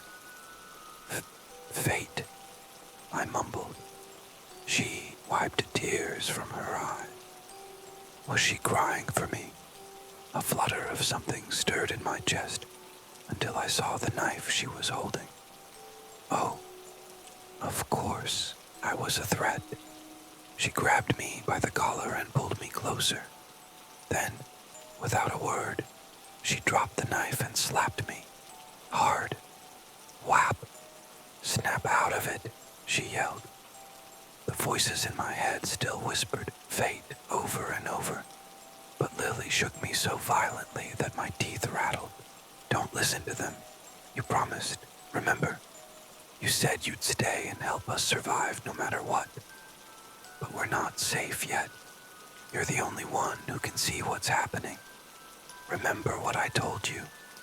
This is like the Titanic, and you're the only one who can see the iceberg. So, use your eyes, look around, and see what's really going on." Maybe it was because her face was so close to mine, her disheveled hair brushing against my forehead. Suddenly, I became acutely aware of my heartbeat. Hope. Was that it? I couldn't see the future anymore. All I saw now were the glowing filaments, almost like spider webs. I turned my head, following the strands out of my ear, ignoring Lily's voice asking, "Are you with me?" I remembered the strands I'd seen earlier, how they converged on the deck, and now I understood where they led. At the center was the spider. "I have to go," I said. Lily pulled back. "What are you going to do?" "If I can take down Passenger X, it might free the infected people," I said, wincing at the thought. The voices in my head were now laughing at me. "I'll probably fail," I admitted. "So if I do, Lily, you need to take Benjamin and jump." "What?" "But you have to," I snapped. "Your only chance is to get away from the Sea Star. As soon as the lifeboats are far enough, you and Benjamin need to jump from the balcony. Make sure your life jackets are on tightly. Take that inflatable with you. And when you hit the water, no matter what anyone tells you, don't get on any life rafts. There are infected on those. Even if people seem fine, wait for the Coast Guard. Your best chance is to stay in the water. Do you understand?" Lily nodded. It wasn't likely she'd survive, After all, her hands were cold, but it was the best I could do. I took a deep breath. "Good luck, Lily, Benjamin." I turned to leave, but Lily stopped me. "Wait, friend." I turned back, and she asked softly, "What's your name?" I must have looked at her blankly because she added, "I know you from the bar. You drink like a fish and tip well." We were never properly introduced. She spread her hands and repeated, "What's your real name?" And then it hit me. She hadn't called me friend out of familiarity. It was just a casual address. I was no more than wallpaper to her, a nameless face among many. "Oh," I said. I blinked, chuckled, maybe even sighed. Cassandra K. But you can just call me Drinks Like a Fish and Tips Well." "Good luck, Cass," she said, her voice full of guilt. I could tell she had meant to ask Roy about my name, but everything had spiraled out of control before she could. No matter now, names didn't matter much to the dead, and we'd all be joining them soon, starting with me.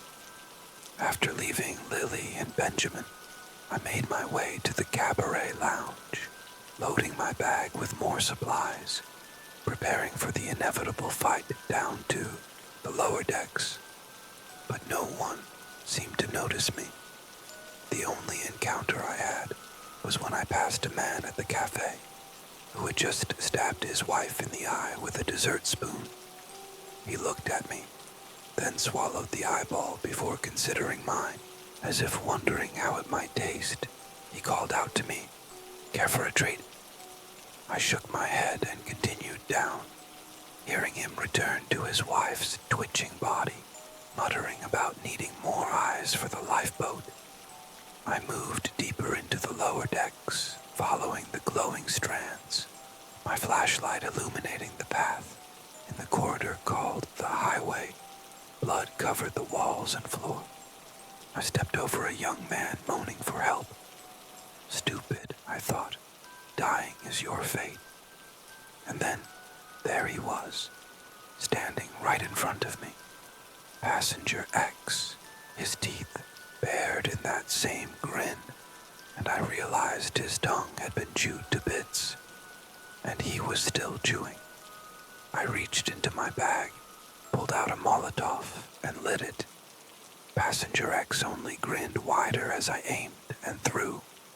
His teeth clacked as the ship seemed to inhale. The glowing strands curled around him, and then there was a shockwave. Ripples spread through the concrete floor. I realized where it came from. I'd forgotten about the damage in the hallway, how he could crack concrete and mess with electronics. Then I slammed into the wall, sending my bottles crashing. My flashlight skittered away, the light fading. Glass pierced my palms as I struggled to sit up. But then the dead man was on top of me, his weight pinning me down. I slammed my forehead into him, but he shoved me back, crashing me into the concrete. Glass tangled in my hair, cutting into my skull. I felt his lips on my cheek, his mangled tongue searching. But I knew it had already taken me.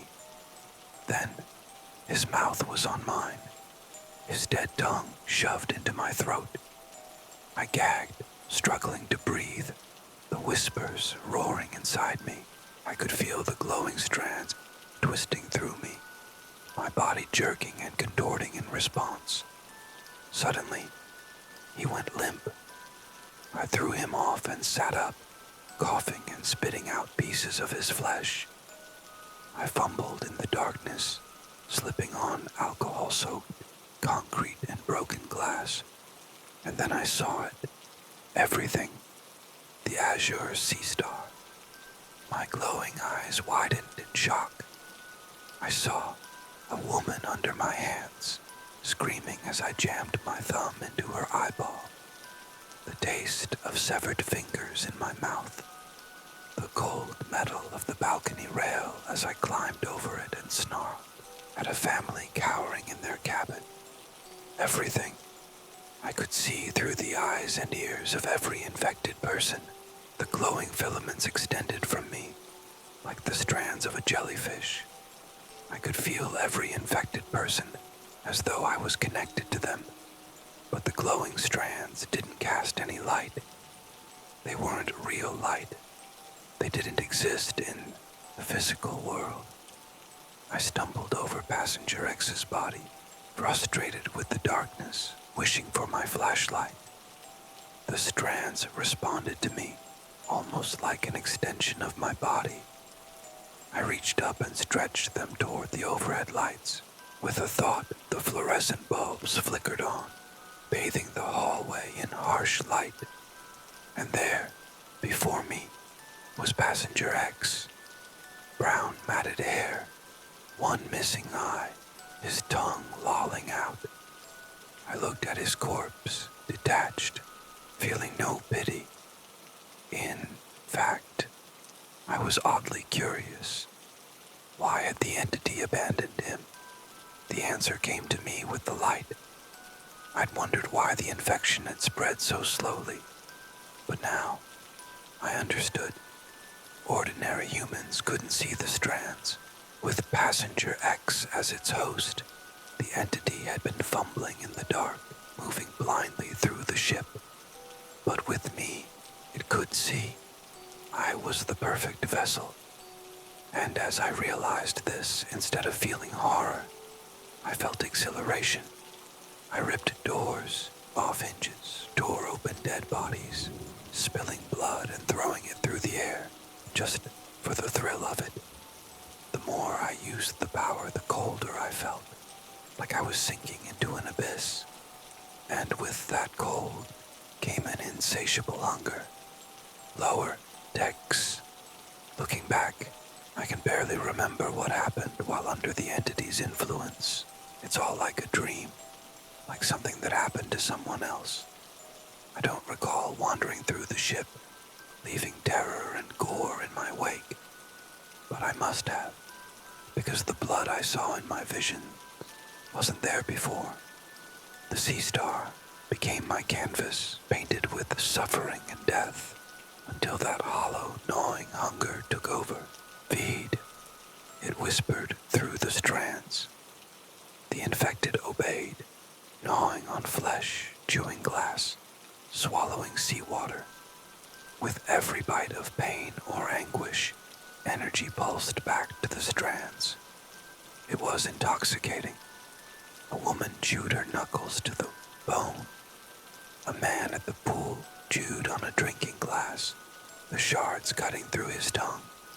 No, somewhere deep inside me, a part of me recoiled. John. Oh God, what had I done? I suddenly snapped back to myself.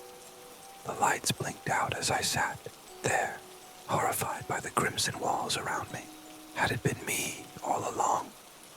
Was I the reason for all these deaths? Cass, perfect vessel.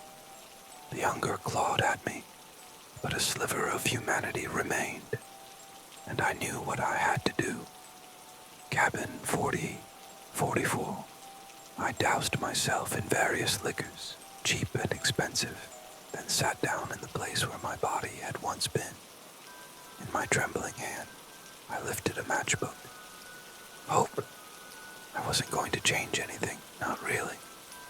Deep down, I knew that fulfilling my vision meant I had failed to alter fate, not just for me, but for everyone. But what else could I do? Hope. I sighed and struck the match.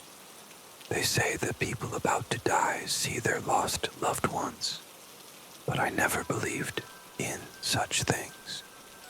I'd always seen death for what it was, physical and rotting. But as the flame flickered, I heard a voice call my name, my brother's voice. Hope. For a moment, the flame's golden light revealed him, the brother I hadn't seen in 30 years. Then, the match went out. Startled, I dropped the match and fumbled through the sofa cushions. My hands found a note, the same note I'd written long ago when I was still trying to change my fate. Fire and ice, it said. Fire and ice, I whispered. What did that mean? My brother had always loved poetry. He would recite Emily Dickinson's "Hope is the thing with feathers," but Fire and Ice was by Robert Frost.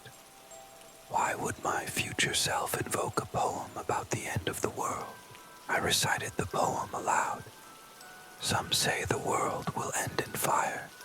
Some say in ice. From what I've tasted of desire, I hold with those who favor fire. But if I had to perish twice... I paused, struck. Twice. That's when the meaning clicked. My visions were of the future, but this entity could pull them into the present to interact with the material world.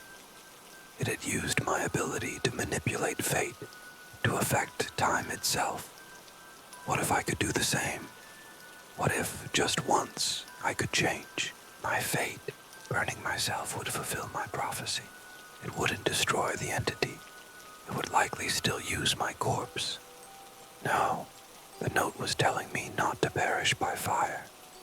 But there was no ice here. However, the cold depths of the sea could swallow the sea star, taking everything with it. That would prevent this entity from reaching the shore. Hang on, Lily. Hang on, Benjamin. I stood, determination flooding through me. It's time to change fate. The bridge, a thick, unnatural fog, cloaked the sea star as I emerged from the lower decks. Rain slammed against the windows, mirroring the chaos within me.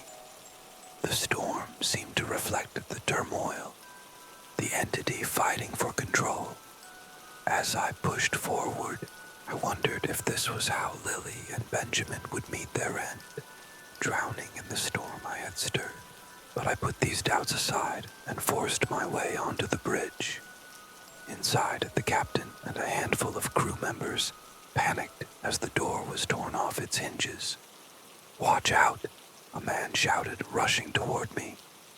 I ducked his punch, grabbed him, and whispered in his ear, "You're mine."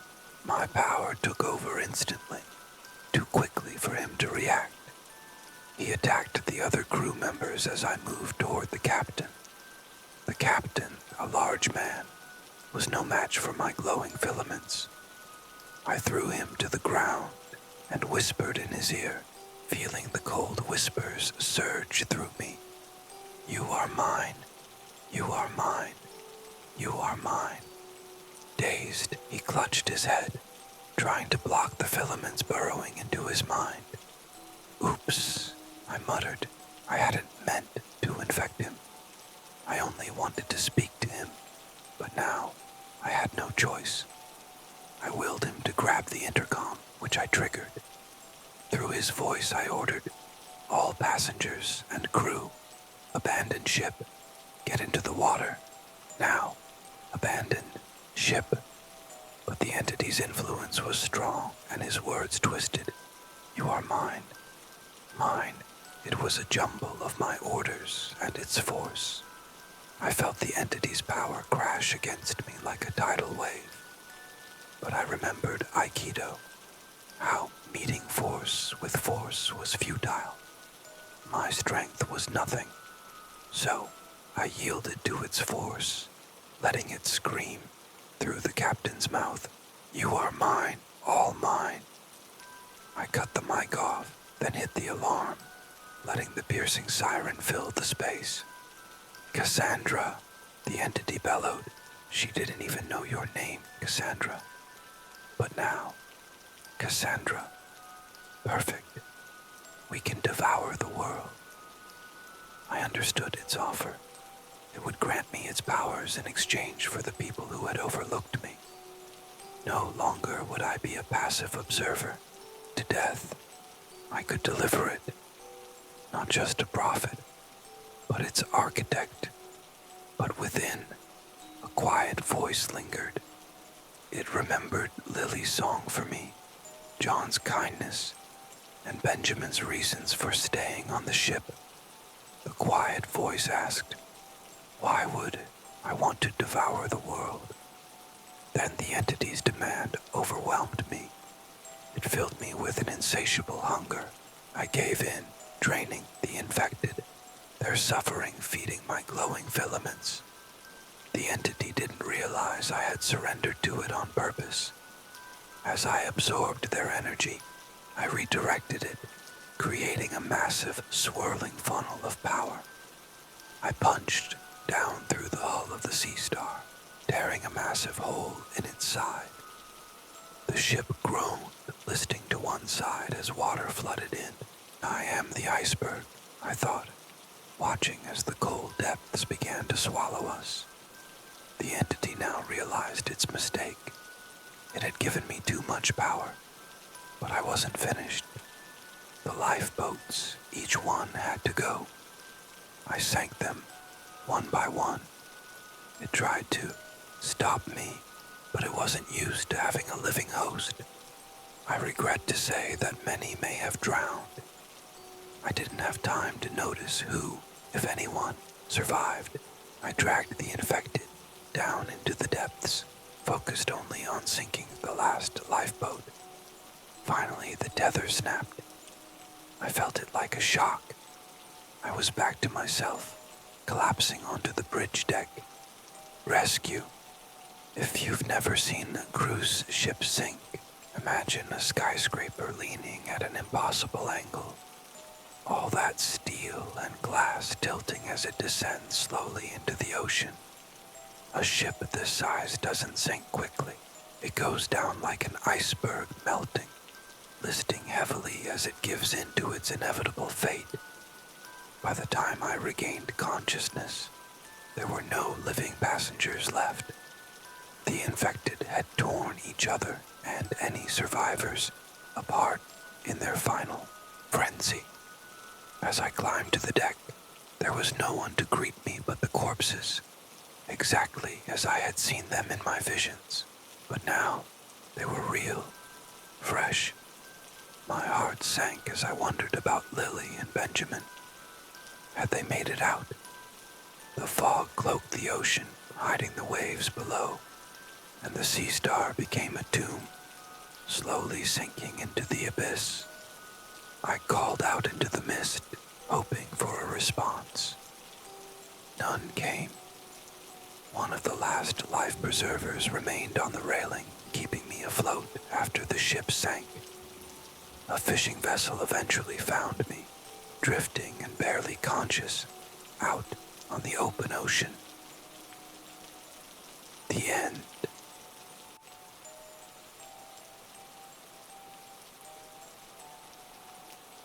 And here I am, back where I started. No distress signal was sent. The Coast Guard assumed the storm and a rogue wave were responsible for the Sea Star's disappearance and its lack of communication. They recovered the lifeboat, but despite some disturbing reports from Coast Guard members, these were quickly suppressed. Inquiries from families were met with vague assurances about ongoing searches, but they offered little information. So, I write this account for two reasons. First, to tell the truth and share my regrets. I did what I had to stop the entity from spreading, but that provides little comfort to those who lost loved ones. Second, I write this hoping to hear from anyone who survived.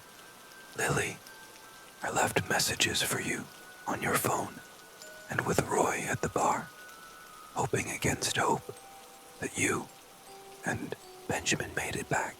I can't tell you how relieved I was to hear your voicemail. You explained the NDAs you had to sign, the quarantine, the questions they asked, and the lack of answers. I'm glad you survived, you and Benjamin and others too, but I must regretfully decline your request to meet. It's not the NDA. It's just that I remember all too well meeting people, shaking their hands, knowing their time was short. How do you tell someone that all their future plans are meaningless? What can you say to someone when you know they're going to die? I'd rather spare you that. There's no reason for us to meet. I've learned that changing fate comes with a cost. I'm grateful for the lives I saved, yours and Benjamin's and others.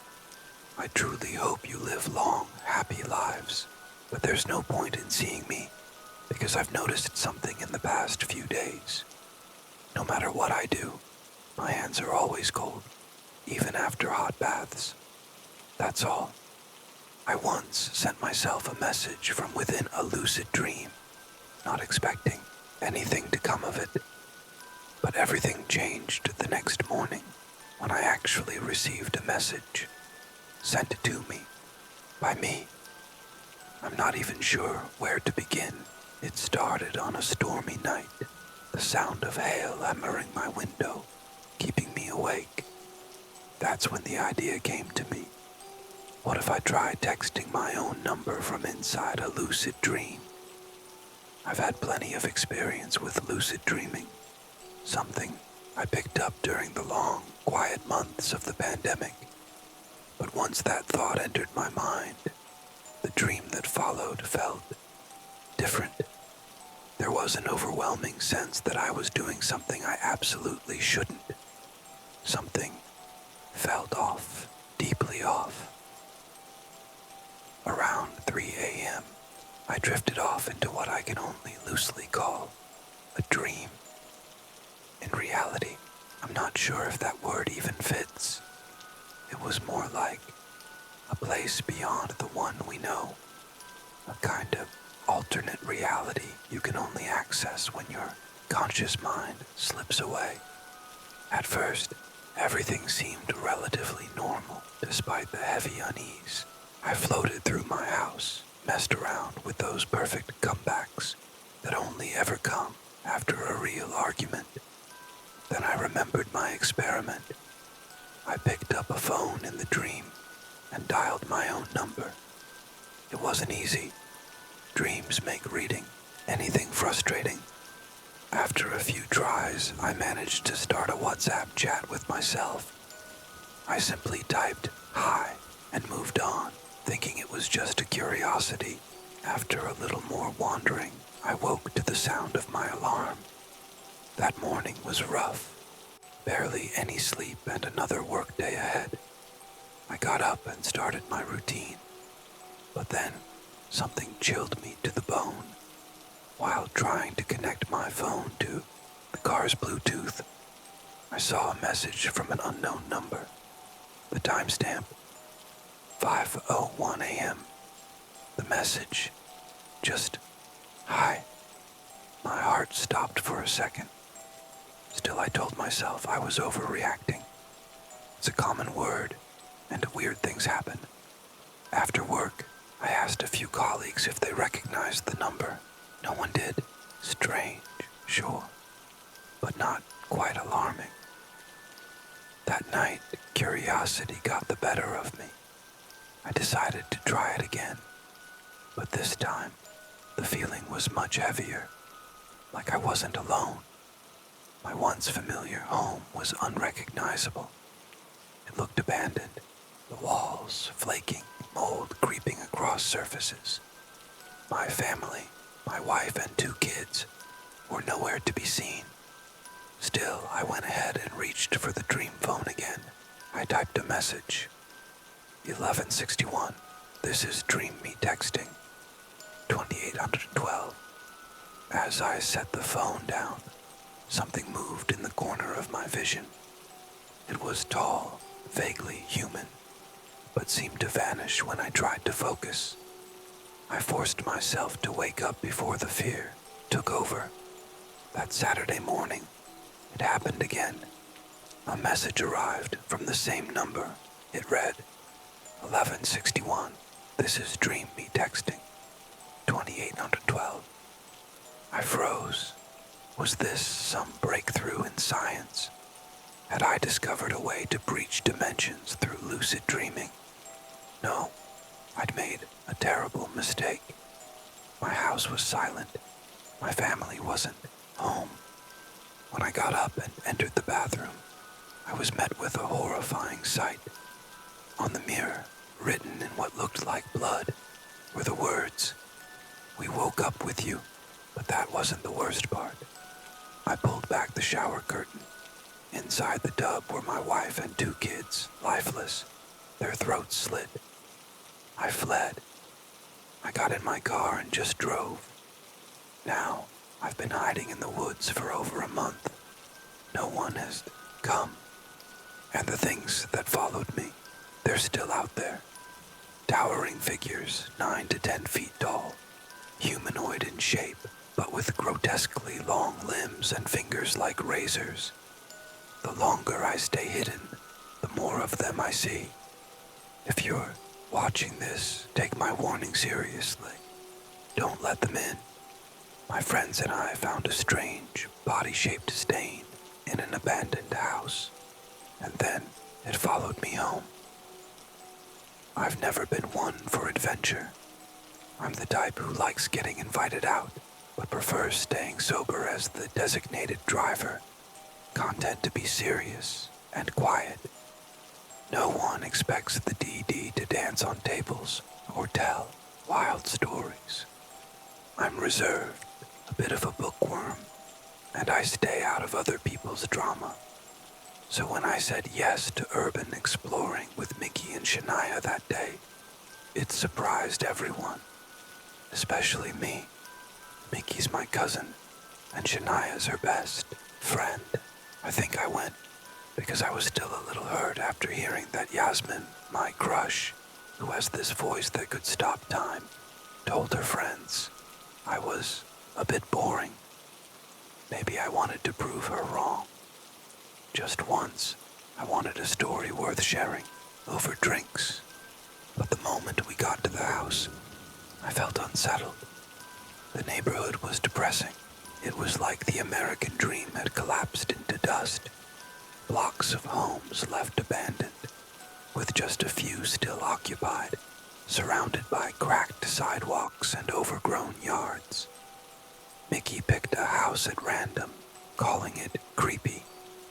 I don't think it was creepier than the rest.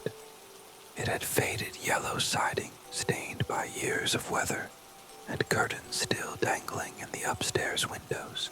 A short staircase led to a locked front door, and the lower windows were covered in plywood. I was ready to turn back, but Shania's eyes lit up with curiosity. She disappeared around the back of the house, and soon we heard her call out. She'd found a way in. The back door had clearly been broken long ago, and now hung loose. "Are we sure it's safe?" I asked. Shania just grinned. "Would you stay out here if it's not?" Then she walked right in. Inside, the house was pitch black. Mickey and Shania flicked on headlamps and flashlights. I only had my phone light, so Shania handed me a spare from her backpack. "It's just an empty house with old stuff," she said, squeezing my arm. "Nothing to be afraid of, unless you believe in ghosts." She winked and let out a laugh, bold and carefree. It lifted my mood, even as it made me a little jealous. I couldn't understand how someone could joke like that in such a creepy place. I didn't really believe in ghosts, but I was still afraid of them. Does that make sense? I smiled weakly and thanked her for the flashlight. Mickey rolled her eyes and pushed past me, saying, "Stop being a baby." We all stepped into the living room. It looked like every elderly person's living room I'd ever seen. Beige carpet, stained in places. A worn recliner faced an old TV, one of those heavy boxy ones. The room was filled with shelves, knickknacks, dusty books, and cabinets stacked with old cups and dishes. Ceramic figurines were scattered everywhere. Kids, pigs with wings, wide-eyed frogs, cluttered and worn. The wallpaper peeled off in spots, and mold streaked the corners of the walls. It was just a forgotten place, a home left behind. Dang, Shania said, lifting a figurine. This stuff is super vintage. Bet we could take a few things. You want to bring some back? Mickey asked. I hesitated and wondered if that would count as stealing. Both girls stared at me, and I quickly shut up. Stealing from who? Shania said, waving her light around. She had a point. I didn't have a great argument. Still, I mumbled, just feels a little disrespectful. Shania shrugged and tucked the frog figurine into her pocket. Better than letting it rot. At least someone will enjoy it. Mickey pulled out a bag and started collecting things she thought were crystal, though I was pretty sure they were just glass. Shania focused on the figurines. I wasn't sure what to take until my light caught a ceramic sculpture of two lovebirds. It looked handmade. The glaze was uneven, and the wings were slightly lopsided. It felt personal, like a gift someone had crafted with care. That made it feel special. I wrapped it in napkins and put it in my bag. I was still exploring, flashlight scanning the kitchen's torn linoleum floor, when a scream made me jump. Back in the living room near the back of the house, Mickey and Shania were huddled together, their lights pointed at something. Shania knelt down, examining it. I joined them and saw what they were looking at. A large, dark stain near the base of the stairs. A body-shaped stain. You could make out the head and arms. Well, that's creepy, said Mickey. Shania slowly moved her flashlight over the shape. Sometimes old people pass away, and no one notices for a while. The body just decomposes. That's probably what happened here. She, I repeated. Could be he, but all these trinkets feel like grandma vibes, Shania replied. Bet there's flower print dresses in the closets upstairs. I'm not going up there, I said quickly. Same, said Mickey. But Shania was already on the stairs, stepping around the ew stain from the second floor. She called down as she explored. Bathroom's gross, yep. Floral print everywhere. Stuff like that. Eventually, she came back down with a dusty photo frame. She handed it to Mickey. It showed an older woman with a younger woman and a boy. Probably the woman who lived here and her family, Shania said. Why didn't they check on her? Mickey asked. Who knows? Shania shrugged. They might live far away. Maybe they're gone too. This neighborhood's been empty for ages. She paused. Anyway, let's head out. I thought I heard something upstairs. You heard what? I asked, suddenly tense. Her ghost, maybe. Mad we took her stuff, Mickey said, laughing. She and Shania bolted for the exit, shoving past me. I cried out, stumbling dangerously close to that stain, almost touching it. Wait up, I yelled, running after them. Halfway across the room, I swear I heard a voice, a faint, elderly voice calling out to me. I screamed, loud, raw terror. My heart raced as I fled after the others and straight to the car. They wouldn't let me live it down on the drive home. Your scream could raise the dead, Shania joked. I thought something did grab you, Mickey added. I didn't tell them what I thought I heard. They'd just laugh harder. Mickey dropped me off, and Shania said she hoped I had fun and wasn't too scared. I forced a smile and waved goodbye before heading up to my room in my parents' house. I'm still saving up to move out. For now, I pay a little rent and work the register at my uncle's shop. I felt like hiding away for a week, Sure, it was a good story to tell someday. Just not yet. I set the ceramic birds on my windowsill, trying to decide if they were charming or just unsettling. A hot shower washed off the grime and helped to shake off the lingering chills. By dinner, I actually felt excited, maybe even proud, so I sent a picture of the birds to the group chat with Yasmin and the others. I mentioned how I'd found them in an abandoned house and even seen a body-shaped stain on the floor, where the old woman who owned them likely passed away. The responses came quickly. Surprised reactions, emojis, and a text from Yasmin. Whoa, damn girl, you gotta invite me next time. I hadn't planned on going back. Just the thought of more creepy places made my heart race, and not in a good way. But if it impressed Yasmin, if it made me seem a little more interesting, less forgettable. Anyway, I put my phone down and went to bed, actually feeling like I had a story worth telling. For once, I didn't feel like just plain, quiet Jane who worked at the family shop. I felt different, confident, like someone who had lived a little. That night I dreamed of being at the center of the party, bold and radiant. But then, something woke me up in the middle of the night. I lay still in bed, covers up to my chin, nerves on edge. A low moaning sound drifted up from downstairs, a long, soft wail. The old woman. It didn't stop. I pulled my pillow over my head, frozen in fear. How was no one else hearing this? She was so loud. Eventually, the sound faded, and I must have fallen asleep again. In the morning, sunlight filled my room. The memory of the wailing was fuzzy, and I brushed it off as a dream. Probably just my nerves, overreacting after a bit of excitement. I even laughed at myself for being so easily rattled.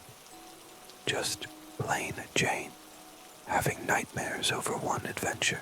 I went downstairs for breakfast and stopped cold.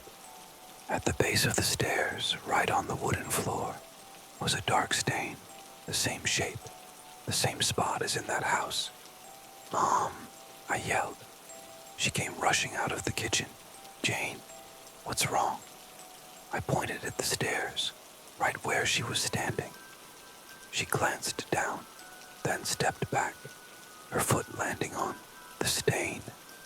She crouched to look closer, puzzled. What is it?" "The stain," I said quietly. "Stain."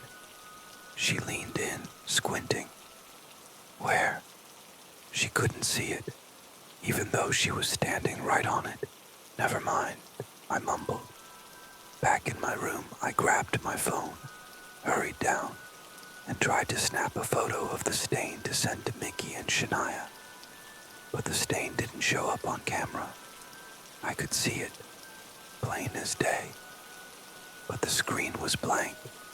"Sweetie," Mom asked gently, "are you okay?" Yeah. I forced a weak smile. I skipped breakfast and went straight to work. That evening when I got home, the stain was still there, maybe even darker. My parents kept stepping over it, unaware. I went upstairs and retrieved the ceramic birds. I almost smashed them right then and there. But something stopped me. I couldn't bring myself to break them. Maybe I could just return them to the house later. Until then, I wrapped them carefully and tucked them deep in my closet. Out of sight, out of mind. Maybe putting them back where they belonged would fix everything. The moaning kept happening, night after night, always around the same time. The stain stayed too. I begged Mickey and Shania to take me back so I could return the birds, but they refused. They didn't believe me. Mickey even came to my house to check. She stepped right over the stain and still claimed not to see it. She accused me of making it up. I might have been angry, furious even, if I hadn't been so terrified at that exact moment, because standing just behind her was the old woman.